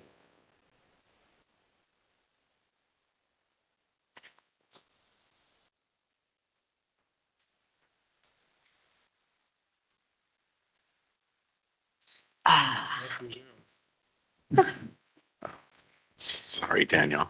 We're going to resume this meeting and take up the next agenda item, number 4, which is on Senate Bill 1421, which was the police transparency reform law that opens up, at least in theory, information about police shootings or other serious uses of force, sexual misconduct, findings regarding deputies, and findings that deputies have made false statements or perjured themselves in filing reports. The law has been in existence for a while now, and our Inspector General is going to report on it. I just wanted to frame this, Max, by saying this commission struggles with achieving meaningful oversight because we ask for documents and we don't get them. We're told that the law prohibits it or that there's a pending investigation. I myself make numerous Public Records Act requests. I want to make it clear. I asked for this agenda item because so many members of the public who make SB 1421 requests get nothing and then contact the commission and are understandably upset. And as a person, just as a citizen making SB 1421 requests myself, I honestly have never had a substantive answer provided ever, anytime. Go ahead. I think you hit the nail on the head in terms of the problem. SB 1421, which is codified in 832.7, used to have rather extensive confidentiality provisions for peace officer personnel records, now has exceptions that require information be made public. And as you say, it has been the law for a while, and the history of the county's response is colored somewhat by not only the history of the law, but the history of the sheriff's department, where Alex Villanueva was in charge during some of the time of adopting this and did not comply with these laws. The Board of Supervisors created within county council a group to work on compliance with these laws. And at the time, that was a good thing because the sheriff's department was not complying with the laws and in fact had 2 people, I think, or sometimes 0, assigned to deal with Public Records Act requests and as well as information requests from this body and myself, which were just not responded to at all. So at that time, it was an improvement, and the county began to stand up a unit within county council to work on this, and it's a work in progress. And to my mind, it's somewhat analogous to Judge Bonner raising the issue of the policy that we need for gangs, which we don't have, or the constitutional policing office, which has been created within the sheriff's department, but has not yet hit the ground running in terms of both gang issues, but other issues as well. In the same way, the county council's response, I don't think, has been complete yet. I hope that it will improve ahead. I know, for instance, that although in the report that you have in front of you, which is a report back to the board, talks about county council having access to PRMS, the computer system at the sheriff's department, the last I checked, they still didn't have access. And that's a real problem, because even if you get to the question of if the lawyers concluded that they were willing to turn it over, they don't have the access to the information to do their job. So it's an ongoing problem for the county. On a related note, I have been harping on for years the failure in this same regard to comply with 832.7 in shooting cases, a part of SB 1421, which requires exactly your point, a substantive response. If you don't want to provide as law enforcement all the details of a shooting investigation immediately, you are required by law to present a substantive response explaining why you must delay release. Now, the day after a shooting, that's an easy response to make because there's an investigation going on and you don't want to tip all the information before you conduct a series of interviews. But the law understands, and it is factually correct, that as time goes forward, the justification for not releasing that information should the standard becomes much higher, and eventually the information has to be released under law with some restrictions. There's some provisions for protecting witnesses and whatnot. But the sheriff's department still does not comply with those requirements. And on the website where they put out information about shootings, they don't provide that required factual representation, and county council has not implemented compliance with that. And I think that's a big chunk of why we still find the responses disappointing, in that we see a case where it seems to follow clearly under the law that it should be information that is not confidential. This body has asked about particular cases, the Guardado case, for instance, and there seems to be no justification for not providing documentation under the law. But certainly the law requires that case to be made by the law enforcement agency in a written public statement, and that does not happen. So I am very disappointed in the state of the 1421 compliance by the county. The sheriff's department's part of that, but the larger county is part of it as well. But as I mentioned, county council is trying to get access to the computer systems. I'm not saying that solves all our problems, but you can see that there's a bureaucratic complication within it. And that's why I liken it to the constitutional policing advisor and now office position within the sheriff's department. Wonderful idea. I hope eventually will be transformative, but hasn't hit the ground running. First, because they had to hire people. Second, because they now have to start to digest a variety of things. And so we have the situation that Judge Bonner reminds us of appropriately, repeatedly, which is the simple policy required by PC 13670 is completely missing in action. So I think we have the same problem here. We have the law of California has changed, but the conduct of government has not kept up with the law. So we have more work ahead of us. So that's essentially my report. I'm happy to discuss the details as much as anybody wants to. But, bureaucracy is just, it's sort of an exercise in banging your head against a wall, as many of you know, having done it. It seems horrible and you want to stop because your forehead is bleeding. But I got to tell you, that sometimes is the only way to get the bureaucracy to move, is that head bang moves them by inches slowly. And I think that's what we're engaged in here. But it shouldn't take that degree of effort and sacrifice to dislodge basic information under the law.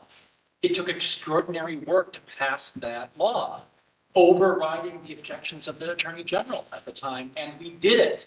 It shouldn't take that much pain to get facts on the record that are obliged to be surfaced under the law. Is there any more that this commission can do, or that we, in consultation with other allies, including an elected office, can do to fulfill that obligation? Well, certainly this body can I think, yeah, you didn't have a mic for that. I could hear you fine, so I hope that registered with the recording equipment. But in any event, the question was, what can we do? I'm sure you can come up with ideas as well as I. In terms of the collaboration with other bodies part, I think that's an important part. There's obviously elected officials, both at the board level and the state level, who can continue this effort.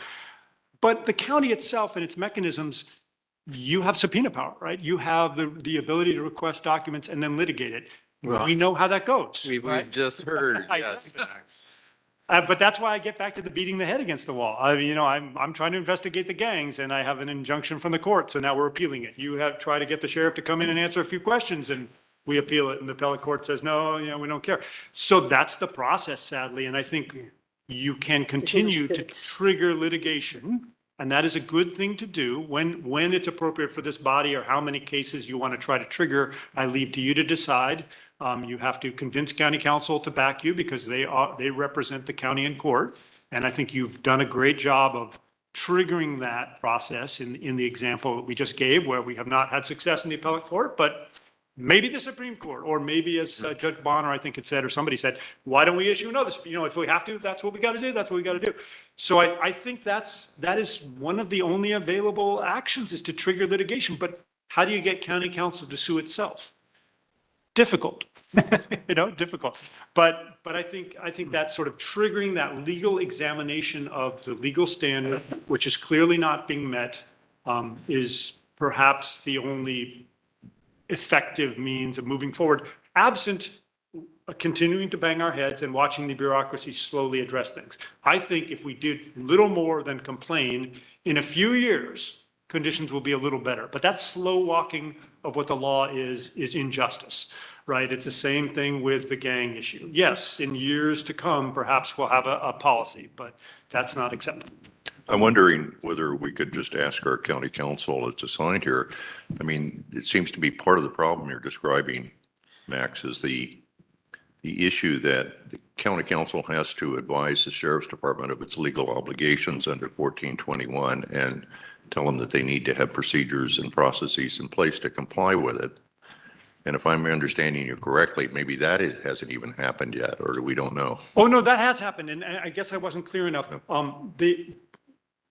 The board itself passed a resolution a while back to do even more than that, right? Because ordinarily under the charter, the county council, of course, advises the sheriff and they say, follow the law. And then the sheriff decides whether or not to do that. And we've seen in the past where the county then had to sue or whatever. But in this case, the board took some of that function of complying with the Public Record Act request essentially away from the sheriff's department and housed it in county council. So they no longer come as a beggar with hat in hand and ask the sheriff's department to follow the law. They have the ability to take direct action. But as with all things governmental, when you give somebody that function, then they make their own decisions and can be hesitant, and we're not always happy with the result. But that aspect of it has changed in a way that gives county council more power. And that's why I began by saying, under Villanueva, that was obviously an improvement. Currently, we're now have our hands a bit tied by the bureaucracy we created, or that the county created. All right, thank you. Since we have county council here, at one point, this commission was seeking information about the internal investigation of the executioner's deputy gang in the Compton station. And the undersheriff, April Tardy, has represented there was an internal investigation and they found that nobody was culpable, that nobody was doing anything wrong, which I think, we're getting a reaction from the audience because, of course, the executioners are in the news so much. There's so much information there. The case that Max referred to, the shooting of Andres Guardado, there was an allegation that the shooter and his partner were prospects for that deputy gang, the executioners. And so we asked, and we were told we need a memorandum of some kind of understanding between the COC and the sheriff's department. Did we ever get that MOU so that the ad hoc can actually see the information that the undersheriff has talked about publicly to ensure that the investigation was diligent and thorough? And Thank you for the question, Chair. As I think you all know, our office takes these kinds of matters very seriously, but we are bound by the confines of the law. And this is a little bit of a tricky area in the sense that, as some of you have pointed out, the law was revised to provide for exceptions to our previously even broader police confidentiality sort of regime. We are aware of the commission's interest in some sort of agreement that would allow folks to access certain information. But to my mind, there are really two pieces of this puzzle. One piece is whether the information is confidential, meaning that even in light of SB 1421, the information you're seeking is still subject to the peace officer confidentiality regime, or whether the information requested or some of the information requested actually falls within the exceptions that have been talked about, in which case then the Sheriff's Department or the County Council SB 1421 unit, when it is up and running, would have the obligation of providing that information. So we appreciate the question. We recognize the detail and the complications involved. I do not believe there is an agreement currently, but we are aware of the requests and are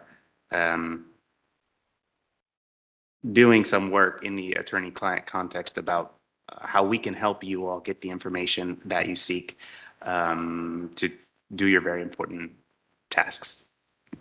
Rob? You know, that's inconsistent with the information I have. I've been informed now, perhaps unreliably, but I was informed that there was actually a draft, or the county council was drafting a proposed MOU agreement between the COC and the Sheriff's Department, which would permit a ad hoc committee of the COC, not the entire commission, to receive confidential information, including information that goes beyond 1421. It's similar, by the way, to the MOU that the Inspector General negotiated with the Sheriff's Department some years ago, and I realized it might have been repudiated by the former sheriff. But nonetheless, we're an oversight commission. We want an agreement where we can actually see things that are important to our oversight role, even confidential under circumstances where their confidentiality would be maintained, but an ad hoc committee, the appropriate ad hoc committee of the COC, would have access to them. I've told that the agreement, that there was a draft of it, which I've never seen. And I'm just saying, if county council doesn't draft this for us, I'm going to draft it. I mean, we're going to draft it. We'll have it drafted. We'll have our special counsel drafted. This is ridiculous. I mean, here we are. We've talked about the fact that we started off a patriotic call 6.5 years ago, and this commission still cannot have access to confidential information that's important for us to do our task. So it's just unacceptable. And it's unacceptable for county council to have taken this long to simply draft something that the commission asked for. And if you can't do that, then you're not acting as counsel for this commission. And perhaps that therein lies the problem. I mean, they're just conflicts. You know, who are you representing here? The Sheriff's Department, the commission, the board? In any event, just tell us if you can't do it, because we're perfectly capable of drafting an agreement and then having an intelligent discussion with the Sheriff's Department and getting their input on whether it needs to be modified in some way to protect confidentiality. Obviously, we understand there are going to be those situations. But I mean, I won't say anything further because you might think I'm exasperated, but I don't know. I don't know whether county council, and this is the county council that's assigned to represent us by county council, has any further comment on when. I really have, my question is, when could you have us a draft of whatever you have? Because we are the client here. We want to see the draft, and then we'll have at least a draft to work from, so we don't have to start from scratch. Could you provide the draft to us? Could you respond to that, sir? Thank you for your comments, Commissioner Bonner. I appreciate them, and I recognize the You're right to be exasperated. This is a very important area for you all, and I certainly appreciate the importance of it. We will do our best to assist you. I am not authorized to provide a sort of date and I don't want to sort of overspeak in giving you some sort of date by which we could provide something. But we do represent the board. I understand the challenges of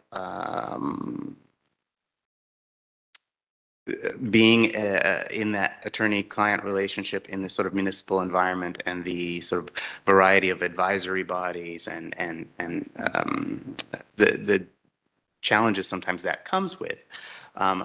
But we take our obligations very seriously. We appreciate the request that has been made, and we will do our best to do all that we can to help you all. We share, I don't think I'm overspeaking to say we share your interest in this topic and the value of the work you do, and we work with that in mind. We appreciate the urgency in your request, and I will be sure to pass that on to all my supervisors and emphasize that. Well, I appreciate it, but pass this on to them as well, because the request, and I hope this would be a consensus of the commission, the request is that within a week, that we receive the draft MOU. And if you're not, and if you can't provide it to us, then of course it'll be perfectly clear that the county council is not counsel to this commission. That'll make it perfectly clear, because you do not consider us to be your client in this circumstance. If you cannot share it with us on an attorney-client privilege at a confidential basis, I'm requesting whatever the draft is in its current state of an MOU between the Oversight Commission and the Sheriff's Department be provided within a week. I'd like this agendized for the next session if we could, Mr. Chair. So Yes. if it isn't, I'll either report we have it and we're able to work further with it, give some sort of report on that matter to the full commission. So that's the request. I'd like you to pass that on. We'd like it within a week. However you think it should be transmitted, but we'd like to see the draft.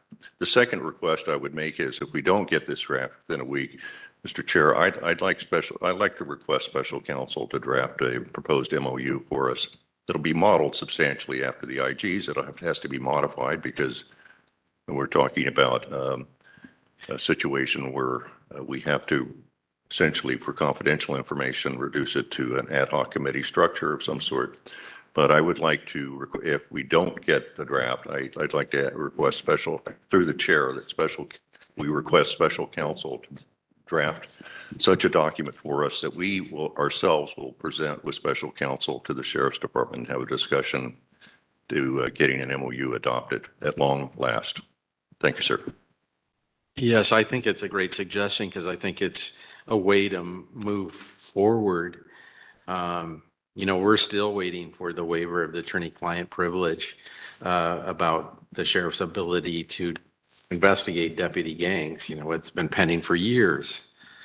And Stephen, I know that you're in a difficult position because I think the answer is, I think you're politely telling us we're not your client, that you represent the board, not us, which is a very difficult thing for this commission not to have a lawyer that represents the commission. But even looking at 1421, I mean, when we're talking about the executioners, Miguel Vega and Christopher Hernandez are alleged executioners. Miguel Vega shot Andres Guardado and also filed false police reports regarding Jesus Alegria. And my understanding is both were fired from the department and both now were indicted and have pled guilty to obstruction of justice in federal court. Both of them stand convicted on their own plea.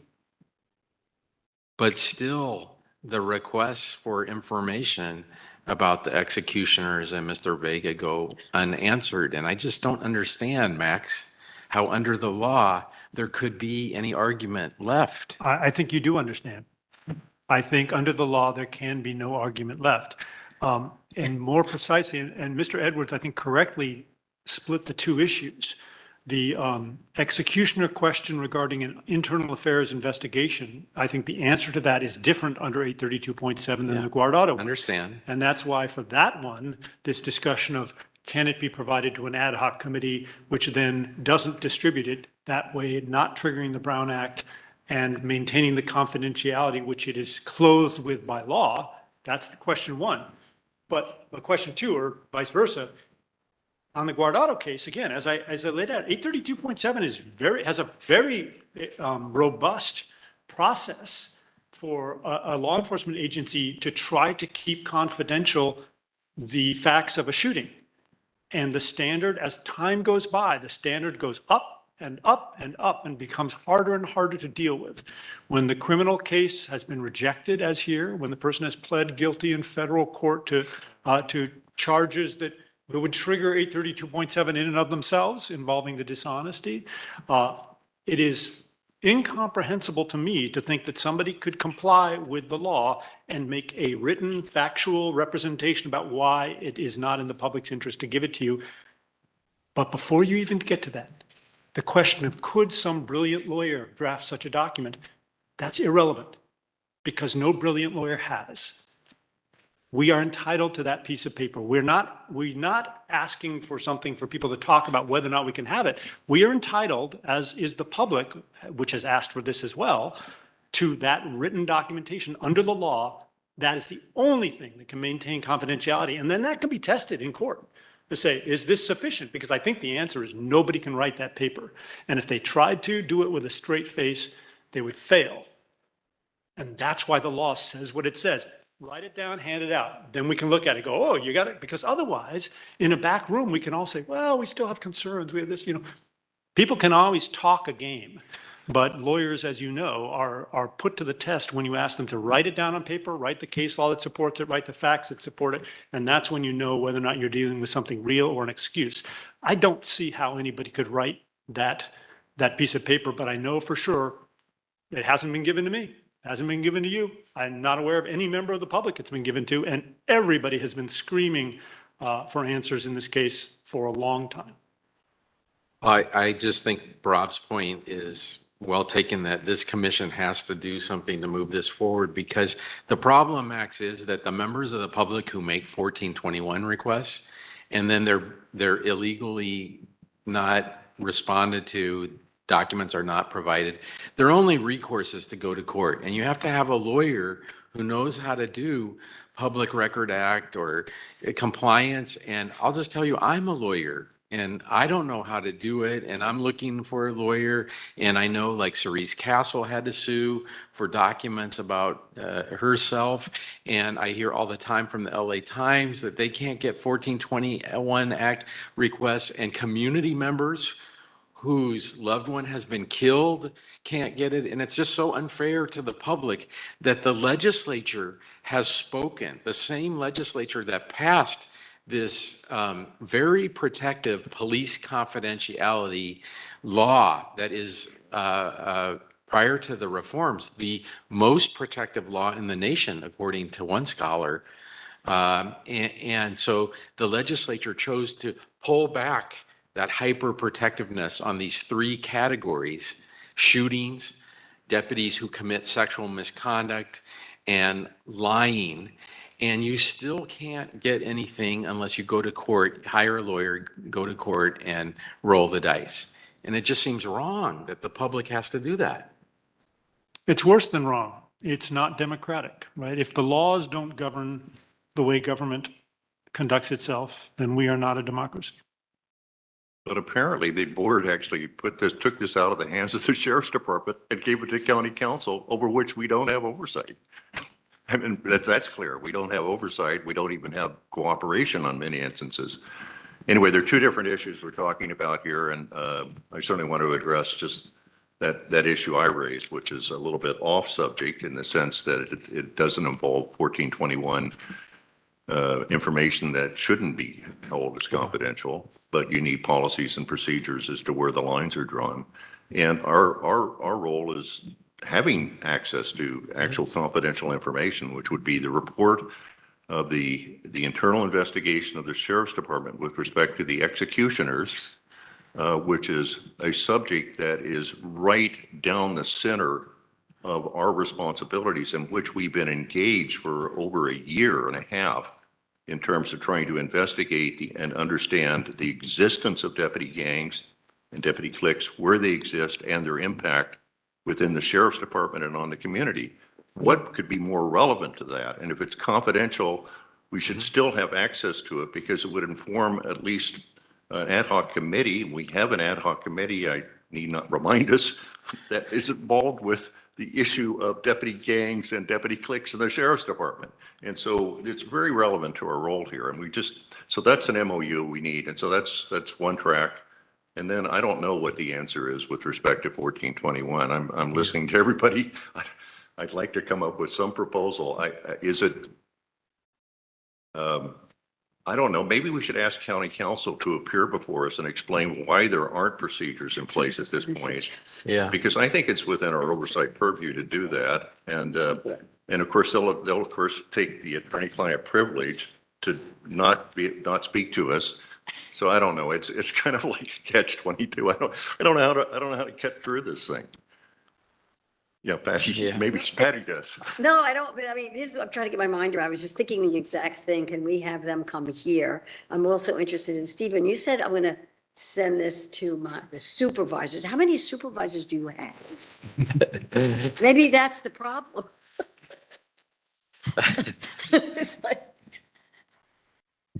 Well, I mean, I have one supervisor, but in the sense that within county council, I have a boss, right? And I suppose we have 5 in the sense that we work for the board, right? oh, the board of supervisors. But you know, I appreciate the discussion, because I recognize the importance of it, and I perhaps want to understand a little bit about what it sounds like the request Commissioner Bonner and Giggins are considering about having someone explain sort of, is the idea to have county council who is now going to be doing the 1421 process, come present on what that's going to look like? That's the idea. I just want to make sure I understand it when I tell folks, hey, like, this is what they'd like to hear. Because Yes. I think, as Max has said, they're gearing up to sort of implement that, and I'll, take that message to them that you all would like to see what that will look like. Could you also request that somebody from county council appear before us, maybe at our next meeting, and just discuss where it stands? And we'll make that request anyway. Yeah. Well, yeah. I think if that's If I can just clarify, I'm sorry, Stephen, just so we can make the request, it's about 1421 that you want someone to come and be responsive about. Yes, correct. I still want the draft MOU, Correct. on a different subject, and we will agendize that as well for our next agenda meeting. Yes. But Within they're separate issues, so let's consider them separately. But for county council, I think somebody just to appear and tell us where the process stands in terms of definitivizing the rules with respect to 1421 would be valuable to this commission. So let's make that request. I agree. And how does it work with, because, we hear all the time, client privilege, right? Client attorney privilege. So if we have an attorney, we have county counsel, don't we? We don't? But I mean, if we supposedly do. Patty just said he represents the board of supervisors. He is here. They assigned him to us. It's like they're assigning somebody, to make sure we're, Okay. What we're doing. I mean, it's not, he's not, Stephen. We're not the I client. don't think Stephen, if I asked him, I'm not going to embarrass him. Yeah. But I said, we represent the Civilian Oversight Commission. He's going to say, no, he represents the board of supervisors. Okay. Oh, yeah. It's not embarrassing. Don't worry, Your Honor. I'm here. I'm okay. I don't mind the tough questions. You're right. County council represents the board of supervisors. That's right. There are a lot of challenges, as you all know, in the way that commissions are set up. And there's so many lawyers on this board. I feel like you all should be the ones explaining. But, the Brown Act makes things a bit challenging for attorney-client discussions, because you can't. There are rules governing sort of how those happen to ensure that things that are supposed to remain confidential in the attorney-client context do remain confidential, setting aside that the whole peace officer confidentiality stuff, which is difficult in its own right.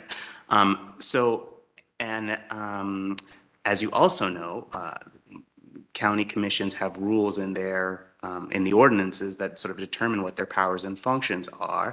And I think the board can delegate like the ability to have closed session and things like that, but I don't think that's the case here. In fact, I think the ordinance says you all are not allowed to have closed sessions, but you do have certain powers and authorities, right? The subpoena authority, the ability to work with OIG, and OIG certainly has access to all sorts of confidential information. So there are certain frameworks we have to kind of work through to make sure that we're doing things in compliance with the law and with the oversight framework set up by the board. And we want to do our best to answer all those questions and help you all work through those. I'm sure that doesn't satisfy any of the difficult questions that are being asked, but I do want to make clear that we are doing our best to help and we want to help, right? So I welcome all the questions, and we will pass those on and try to get folks the answers to those questions, even if they're not always the ones you want, if that's fair. Can we ask Max? Max, do you have access to the internal investigation of the executioners that apparently we can't get, or at least we can't get without an MOU that we've been waiting for, I think, a long time? Yes, and as I've told you in the past, I've told you what's in that document. So in this particular case, when you get it, it's not going to help you any because it's going to disappoint you. When we sent to Villanueva, the letters we did in order to trigger the beginning of our 1360-670 investigation into the whether or not the banditas or executioners were a law enforcement gang back in early 2022. That letter articulated that we had reviewed exactly the file you're talking about, which identified a small group of executioners, but did not do what we believed was necessary, which is identify all of them so that you could look at whether or not they discriminated based on race and gender, as well as ultimately other conduct. But that particular issue is written into 13670, and we began that investigation because the sheriff's department didn't, and in the case that you're asking about, actually specifically failed to do so. Villanueva did not respond.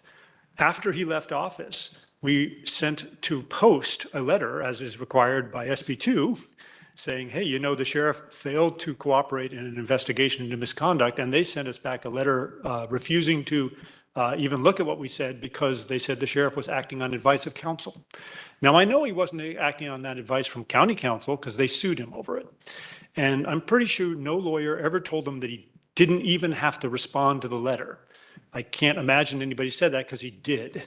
He might have been able to assert some privileges, but I don't think he was acting on behalf of counsel. So Post itself has chosen to be part of an effort to not enforce the law in our state.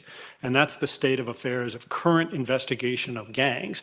That particular investigation about the executioners, which has now been placed on hold by the court while we negotiate whether or not it would have a negative impact on the working conditions of deputies for us to enforce the law.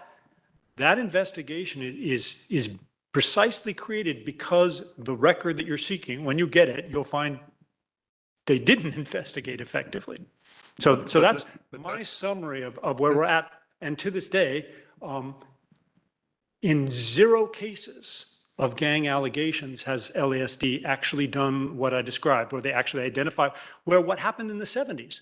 The Little Devils, they immediately identified all the members to evaluate what it was, and they nipped it in the bud immediately. To this day, post 13670, LASD has refused. At that post panel that you set up, the head of IA said we would just have to agree to disagree that that's a necessary investigative step. So that's the state of affairs. I agree with you that you should get this document, but when you get it, you're going to know no more than what I've just told you. Just one quick point on that, but that may well be, we'll be disappointed. But part of our oversight role is to consider whether there's been an adequate investigation of a deputy gang known as the executioners or not. Absolutely. And if there isn't one, we need to know that, and we need to be able to then have discussions with the sheriff and the department about that inadequacy. And I say that with all due respect to the fact that the IG under 13670 has started its own investigation of deputy gangs, deputy cliques and so forth, and been thwarted, by the way, by the courts, in any event. So we should have that, even if it's not an adequate investigation. Absolutely. It's important for our oversight. And I didn't mean to challenge that at all. I completely support you in that. I just wanted to discharge my own duty, which is part of the function of the IG, is we're supposed to look at things that you haven't been allowed to see yet and then tell you what we thought when we saw it. And that's what I'm doing, not trying to question your right to see it as well. It's, as we say, trust but verify. Just because I say it doesn't mean it's true. You should be able to see yourself. I think someone else said that. Somebody else said it. But Max, can I just Favorite ask quote though, From Reagan. and I'm sorry if someone else has a question. President verified. Max, when, Staff that I'm scared now.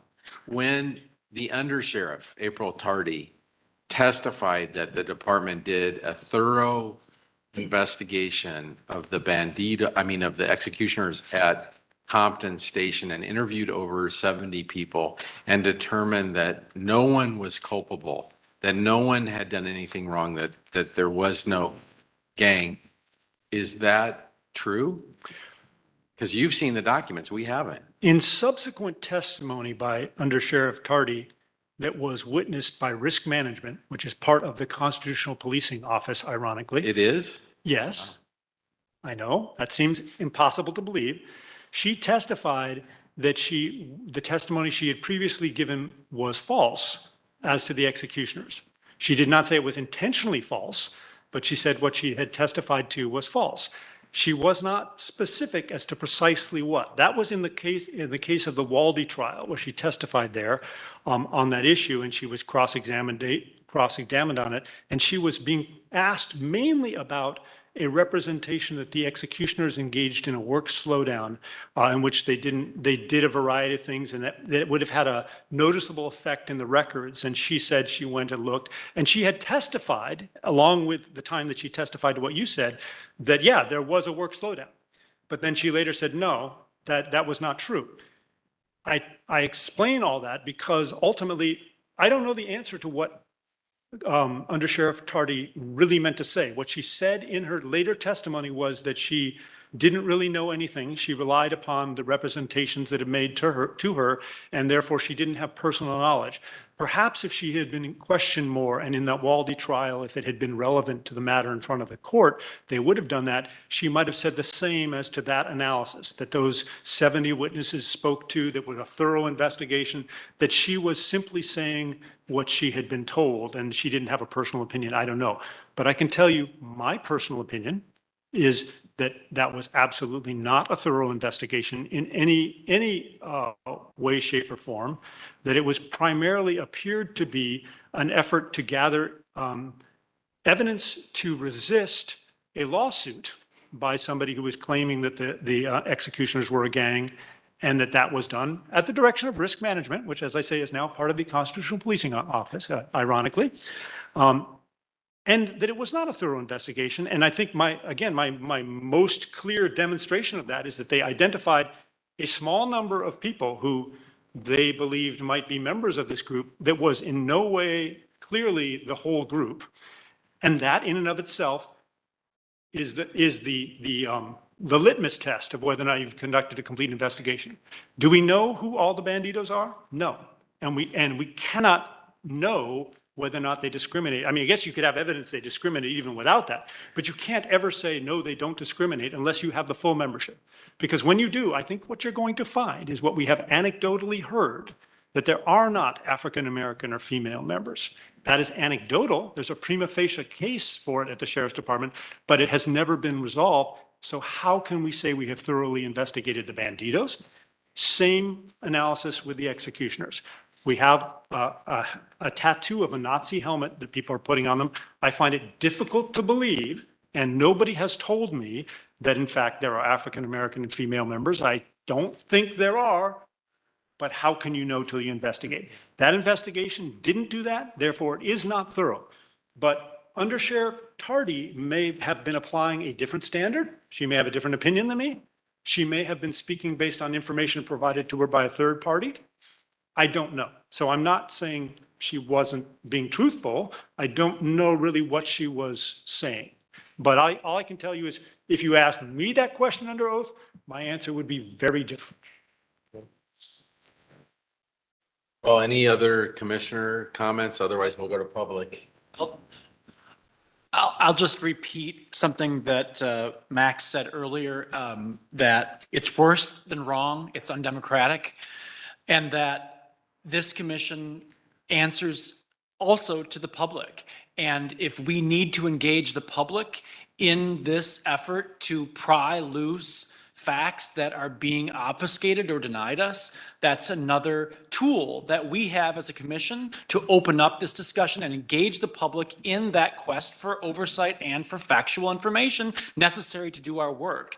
And I, for one, would like to consider that mechanism for us at a future commission meeting and for future proceedings that we might use to engage the public to pursue some success in this long obfuscated and long obstructed mission. Let's take public comment. Yes, we have, the first person for public comment is Audrey George.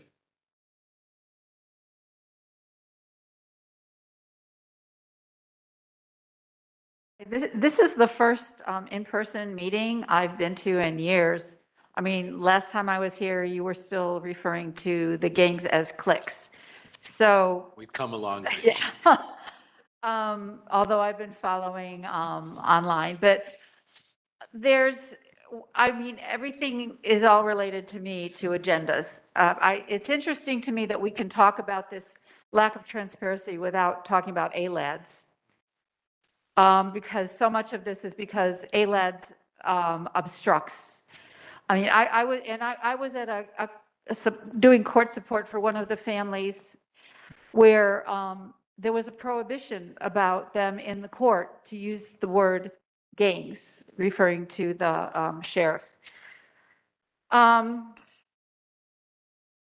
think that one of the problems is in getting transparency on 1421 is because they don't want us to be decertifying these sheriff's deputies under, SB 2, which would happen if the facts were made more obvious. And, I looking to county council to be an ally in this. I've always seen county council as being their primary agenda seems to be obfuscating and obstructing. I look at how in the Board of Supervisors, there's so many delays with the CEO, they're not closing Men's Central, they're not giving the money that was due to, Care Not Cages, the reform legislation. And I think county council has a lot to do with that.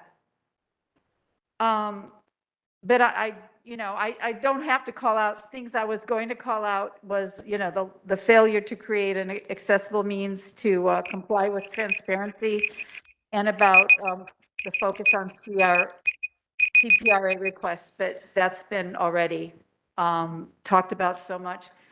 Thank you. Thank you for your comment. We appreciate it. The next speaker is Julie Diaz Martinez.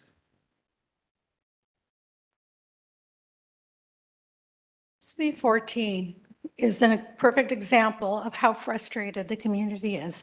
There are three entities here. We have general counsel. Shifting responsibility from LASD to county council must come with greater certainty that the county will take the proper steps to ensure that all information which a public is entitled to is in fact actually released to the public. Next, we have the Civilian Oversight Commission. In your name is oversight. There is no oversight without transparency. You have never achieved transparency. And lastly, you are the representative of the Sheriff Department, so a good portion of my comments will be to you. I am not sarcastic when I say, imagine a law enforcement entity not following the law, brazenly not following the law, openly not following the law. You are a law enforcement entity, and I don't mean you personally, but you need to take this back. It is absolutely disgusting. More than a year after the adoption of the transparency ordinance, LASD has never created that website to facilitate public access to records legally entitled to the public, and they continue to refuse the California Public Records Act. LASD, whether under the advice of county council or outside counsel, has continued to withhold this information from records. On a personal level, I have been attempting to present a public records request from Sheriff Villanueva. I've gone, as you know, I go to many town halls that require me to go through security. I'm not holding anything. Villanueva refused to accept a PRA from me. My family has been trying to do this. The inception of this law began in 2017, 2018, passed in 2018, went into effect in 2019. Folks, we are 5 years into this. This is unacceptable. You need to get your own, go back to the Board of Supervisors. You need your own counsel. Thank you so much for your comment. All of you need to be writing op-eds to the LAPD, New Thank York you so much for your Times. comment, Ms. Diaz-Martinez. We appreciate it. Our next speaker is Tramel Carter.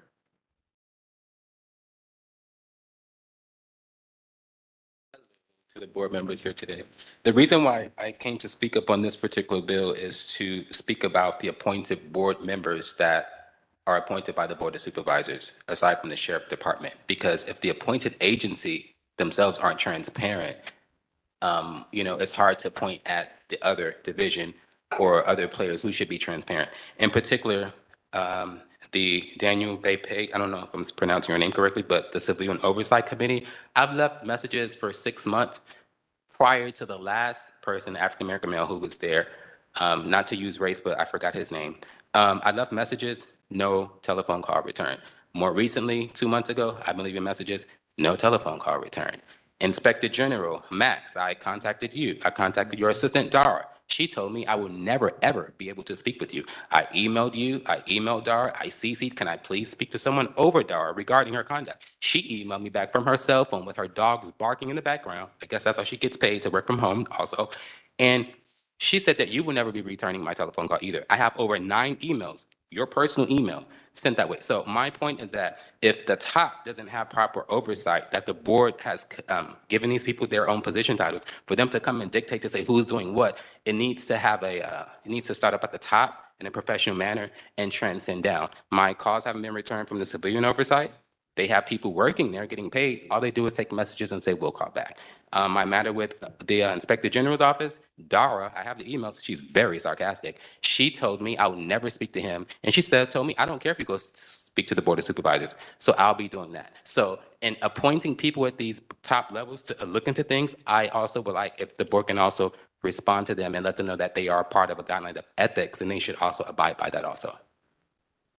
Thank you. Thank you. Our next speaker is Paula Yanes.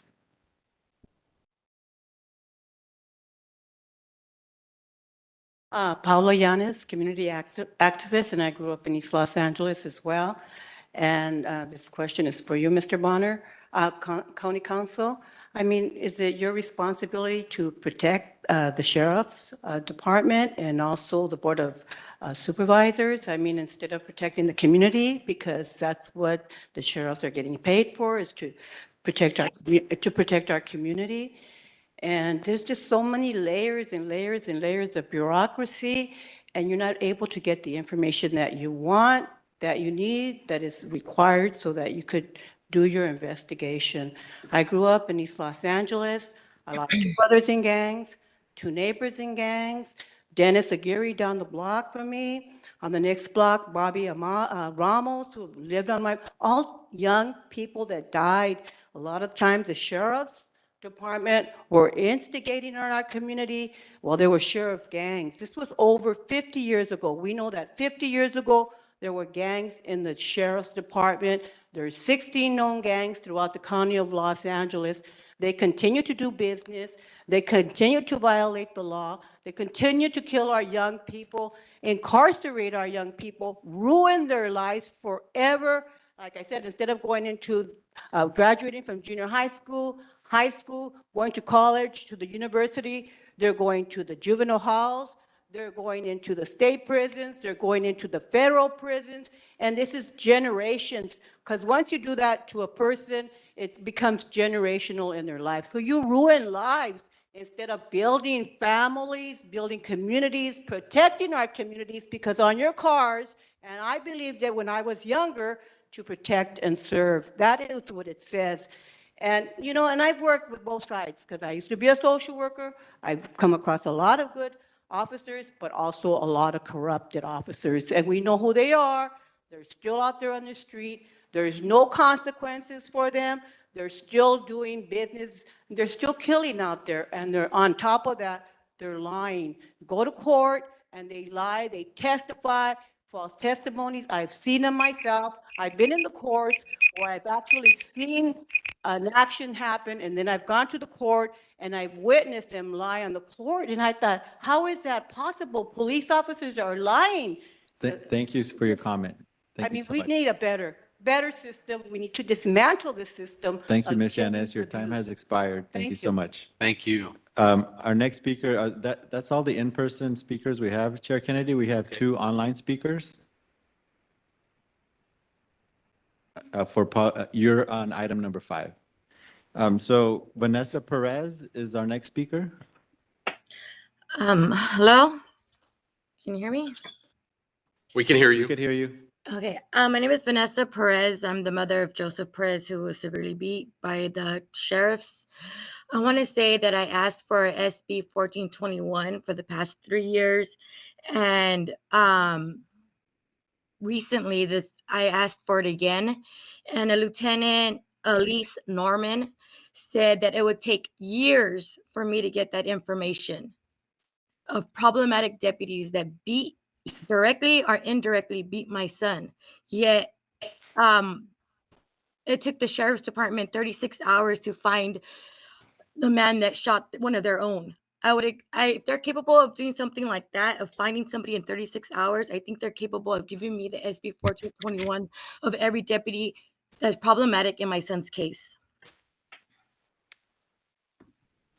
Thank you. Thank you. And our next online speaker is Racine Ector.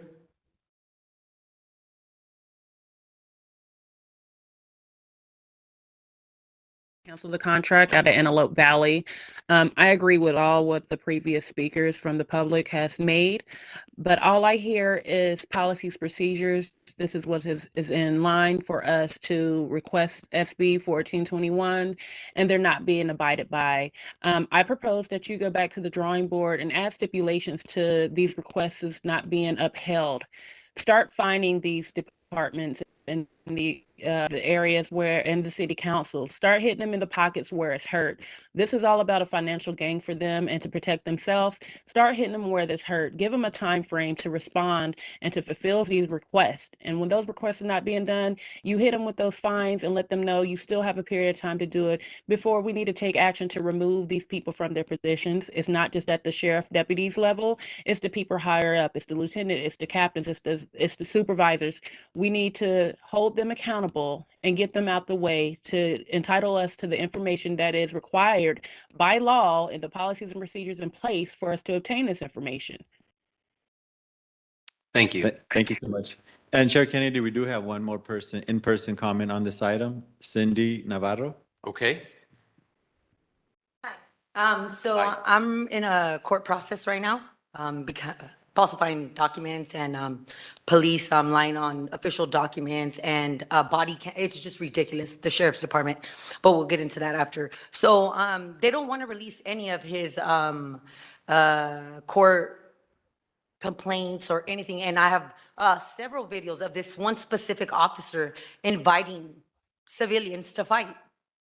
He set people up. They still don't want to give me none of his documents. And the best part is this. So I was married to a federal officer. I did 13 years in prison for a crime I did not do, by the way. Okay, so we'll eventually talk about that. The police department wanted to throw me in prison, 13 years, lose my son, everything. So this officer's emailing my husband, my ex-husband now, for his financial gain, which is against all government code, right? over familiarity. And guess what? He's the leading investigating officer in my case. He's the leading officer. I have body cam of them dragging me out of my mom's house illegally. I have them arresting me, breaking my wrist. No search warrant. They even have a judge backdating a search warrant, and I got proof of that. Wait, best body cam of the officers talking about your officers are on drugs. So that's eventually going to be disposed, but I haven't been able to get anything on his background, anything. And I've contacted the Oversight Committee. Don't even get me started on the District Attorney's Integrity Department because they didn't do anything. So if I have to protest, one-man army, and protest in front of you guys or do what I have to do, I'm going to do it because you can't outrun God. When God says it's your time, it's your time. And you will not be allowed to do that to me or to anybody else. So, yeah, I'll be back up here. Thank you. Thank you so much. Chair Kennedy, that concludes the public comment on this item. Okay, we are almost done with our meeting. I am told that we should have a motion requesting that the county council appear at our next regularly scheduled meeting to address our concerns about SB 1421. So Rob, can I make that motion? Did I accurately You frame did, it? and I'll Okay. second that motion. Okay, can we have a vote? Third the motion. Do we need to take comment on the motion? Yes? Okay. Are there any members of the public that would like to make comment on this motion?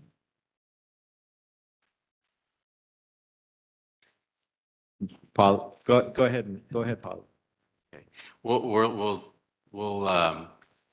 Pull it out afterwards. I think that is a good recommendation because it needs to be done. The county council, somebody needs to come up.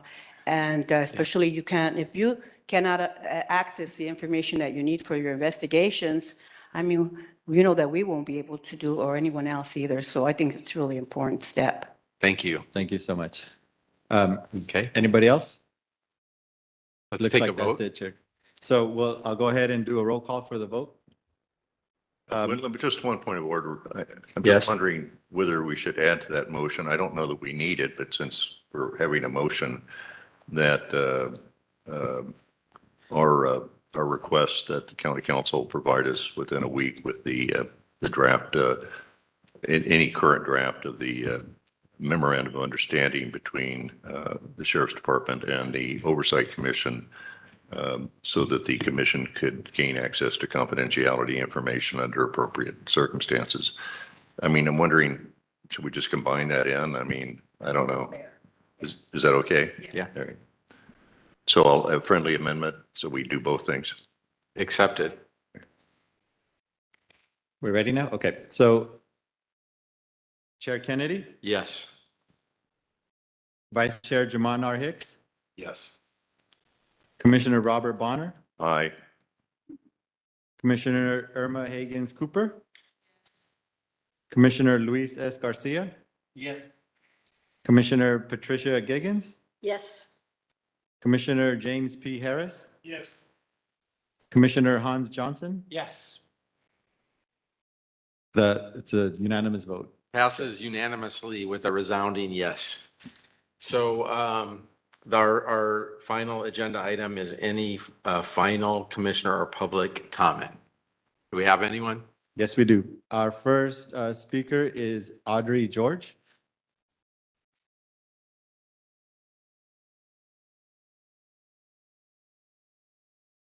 First, I just want to express my deep disappointment that there's no one here reporting on the Civil Brand Commission, because I think the work they do is so important. I think maybe they need to be more encouraged to make sure there's somebody that can give a report at these meetings. I don't know how often it is that there isn't anyone to do that, but I was really looking forward to it.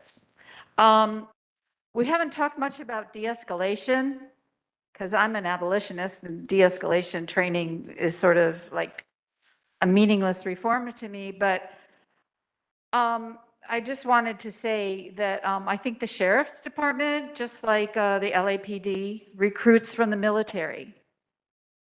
they, has a big push on actually getting, and I would love to see that just banned, that you can't recruit military people, because what do we know about military people is every bit of training they have is not to de-escalate.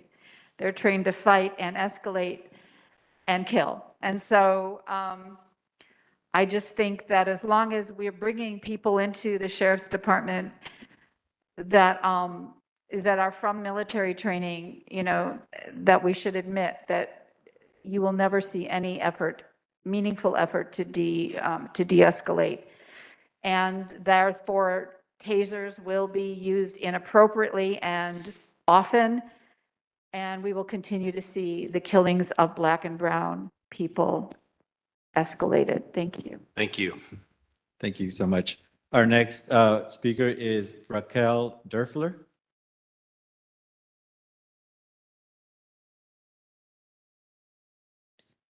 Hi again. So I'm here actually to speak about the newly created Lancaster Police Department. So I'm quite aware you don't have oversight since it's a municipal organization, but you may have some room since they have indicated that they want to partner with the Lancaster station. So in an August 26 AV press article, information is that the Lancaster Police Department will be working in conjunction with LASD, that in 2018, the Lancaster City Council began looking at hybrid law enforcement models to help support the sheriff's station. And then a September 12th article in the LA Times gave a little more backstory that initially there will be 8 officers, but the mayor, Rex Paris, has indicated that he would like to expand the department to 20 to 30 officers. So, quote, "Whatever it takes, we are going to reduce crime in Lancaster." That's from the mayor. So the department will respond to low-level crimes, but it will likely handle crimes occurring in the city's homeless population, and that they are looking to hire former or retired law enforcement. So I have to assume that that would be sheriffs, maybe LAPD. And as you know, the sheriffs has a long history of harming my community, Black and brown. Speaking to this department, I almost stutter, and you all know me. I'm never at a loss for words, but I almost am, because if you don't live there, you don't understand the level of harm that could come from this situation. The mayor has his hand in everything. Anything that happens in that city is because he wants it to happen. Any, quote, elected official is there because he's placed them there, or he allows them to be there. No one does anything without his say. So for instance, we came and presented at their Social Equity Commission meeting about some information about police in schools. Not a single commissioner asked us any questions. As we were walking out, they came and asked the questions there, because they told us they were not allowed to ask us anything while in that room. So I am imploring you to deeply look at that partnership. Thank you, and see. Raquel. Your time has expired. you. Thank you so much. Our next speaker is Tramel Carter.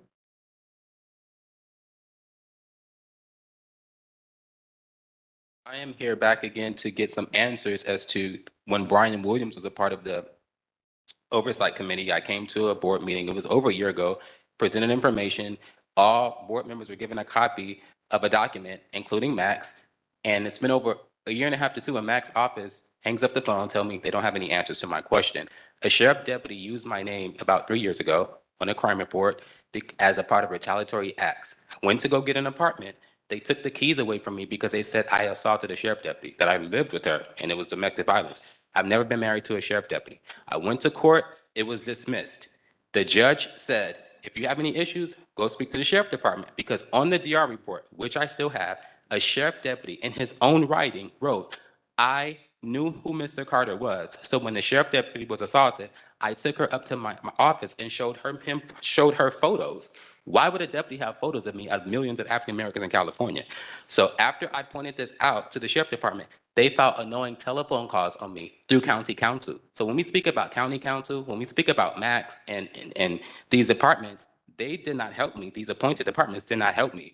Fast forward to now, Mac's office has not responded to or even stated to me, here is a response from the sheriff department. It's in their own writing on the DR report. They wrote down that we showed this sheriff deputy the photo of Mr. Carter. No one's explaining why would they have my photo. And aside from that, I've never been arrested from these people before. So they just made that up. It's like a 2020 movie. Whenever I speak about it, I get chased by detectives in the street. I've had 2 cases filed against me for annoying telephone calls for asking about that document. So the top leaders that are in place, Max, I emailed him. It's been 1.5 years since Brian Williams hasn't been in office. I picked up when Brian Williams left, your office says you were never around, you never responded. County Council's office doesn't respond either. So when we talk about other agencies, we have to be ethical within their own agency that is advocating for everyone else to be ethical. I would like to know, where is my response from Max? Because you're just sitting here quietly and from your office. Thank you, Thank you, Do I Mr. get a Trammell. response here, or do they just only listen? Thank you, Trammell. Your time has expired. Our next speaker is Cindy Navarro. Trammell, your time has expired. Can you please have a seat? Thank you so much. We appreciate your comment. So, I got back to California about a year ago, and I married a federal officer, and he was buddies with the Temple City Sheriff's Department, so I'm gonna point them out. Public Safety Officer Villalobos, Brian Villalobos, he's dirty. He gets paid 86% more than any other officer in his position, because of course, he was setting everybody up in the city of Duarte. Okay, we got Gonzalez, Ruben Gonzalez, which is foul, and he still makes my stomach hurt. Not only broke my wrist, was emailing my husband, has set other people up, and I have about 5 cases that he has set up that I'm working on. Okay, then we got Arthur Villanueva, decided to try to drag me out of my mom's house, which I have a video of. Okay, so I have Gonzalez talking about Sergeant Fielder, 25 years in the force, is on narcotics, sniffing cocktails. Have that on body cam, because I got my body cam. We have a Judge Chang out of Alhambra. Yeah, he backdated a warrant because I have proof that I was at Wayside visiting my boyfriend. At the time, he was my boyfriend. So I was passing through a sheriff's department entity, and they ran my name. I didn't have no warrant. So this is where I'm at. The last thing that I have is my mom. She has early signs of dementia. I'm not going to allow you guys, the sheriff's department, or the oversight committee, DA, integrity department, or anybody to take my mom from me. Y'all guys already took my son. Okay, let's go back to 13 years ago, 15 now. So the sheriff's department decided to lie. Work with the DA, and better yet, they worked with my public defender. So now I'm representing myself in court, and I'm gonna make as much noise as I have to. I don't care if I have to go to each individual house and stalk you guys. Well, not stalk you guys, because then I'll get arrested, but I will make a lot of noise. Okay, so this is where I'm at. Hold yourselves accountable. Hold yourselves accountable. Because I do believe in God, and he will come get you. I do believe in that. Everybody answers to somebody, and he is coming. So let me see what else. Oh, and then I have a video of a specific girl. Her name is Bridget, I forgot her last name, damn it, Bailey. She was the mental health 2 days before she got shot. San Dimas Sheriff's Department shot her. Now she's pleading guilty. Thank you, Cindy. Your time has expired. And our last public comment is from Julie Diaz Martinez. I saved my public comments regarding Deputy Gaines for last for now. However, before I do that, I want to thank you for taking the time to create spaces throughout our community and having the smaller town halls, because it gives people the opportunity to go.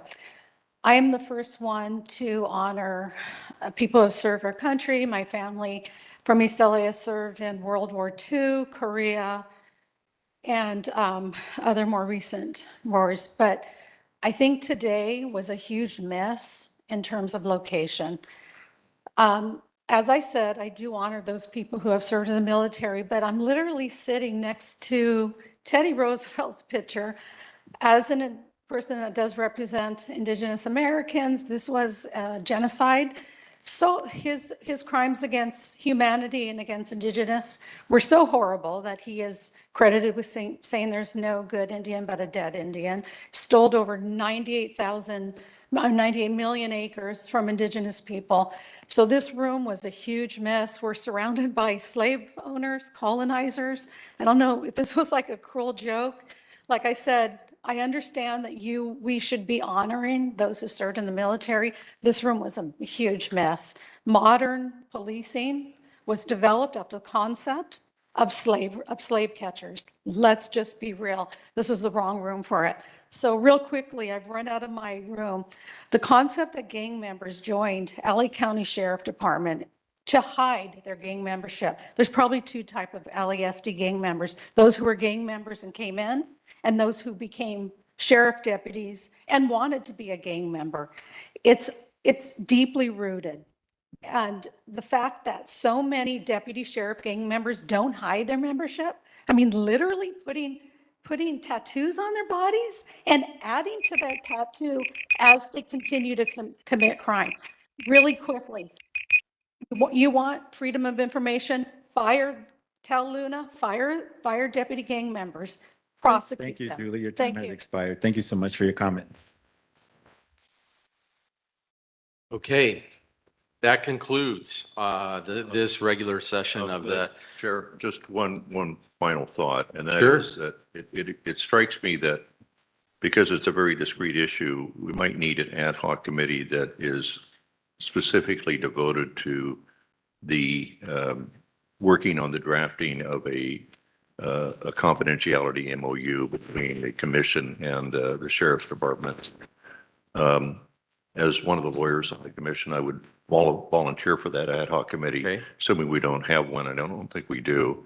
That would also permit county council, because I'm an optimist, as you know, that a week from now, they're going to provide the draft of the current draft of the MOU, confidentiality MOU, and they'd be able to provide it to an ad hoc committee that could protect the attorney-client privilege, so that could not be used as a reason not to share it with us. So, but it's up to the chair to appoint, but I would volunteer for it if you believe that we should have such an ad hoc. Does anyone else want to volunteer for an ad hoc to focus on MOU? Okay. Irma and Jamon, so we have three members. You're that on it, good? aren't you? I will do whatever the chair of the newly constituted MOU needs me to do. We're going to conclude this meeting. One last thing, I'd just like to note, we are also marking the 1-year anniversary of a raid on the home of a member of this commission by the Sheriff's Department and a raid on the home of a member of the Board of Supervisors this month. And I just want to note that vicious act of retaliation against this panel did not come out of nowhere, and that the theme of retaliation, which ran through many of the public comments here today, is one that should be taken seriously by this commission, I think in part because it has been felt by this commission, and that that did not come out of nowhere. It came out of a culture of permission for retaliation that we are hearing evidence of even in testimony here today. And I just want to make sure that it is heard by the people who came to hear, to give testimony today, that you were heard loud and clear on that theme, and that that is taken personally, and that it is taken seriously by the members of this commission. Thank you. Move we adjourn. We're going to adjourn. I just want to remind people that on October 5th at Cal State LA, we have a scheduled conference on community policing. Please check the website for more information. And we look forward to seeing members of the public at our next regularly scheduled meeting on October 19 at St. Anne's Conference Center in historic Filipino town. Please follow us on social media and visit our website at coc.lacounty.gov for updates. Thank you.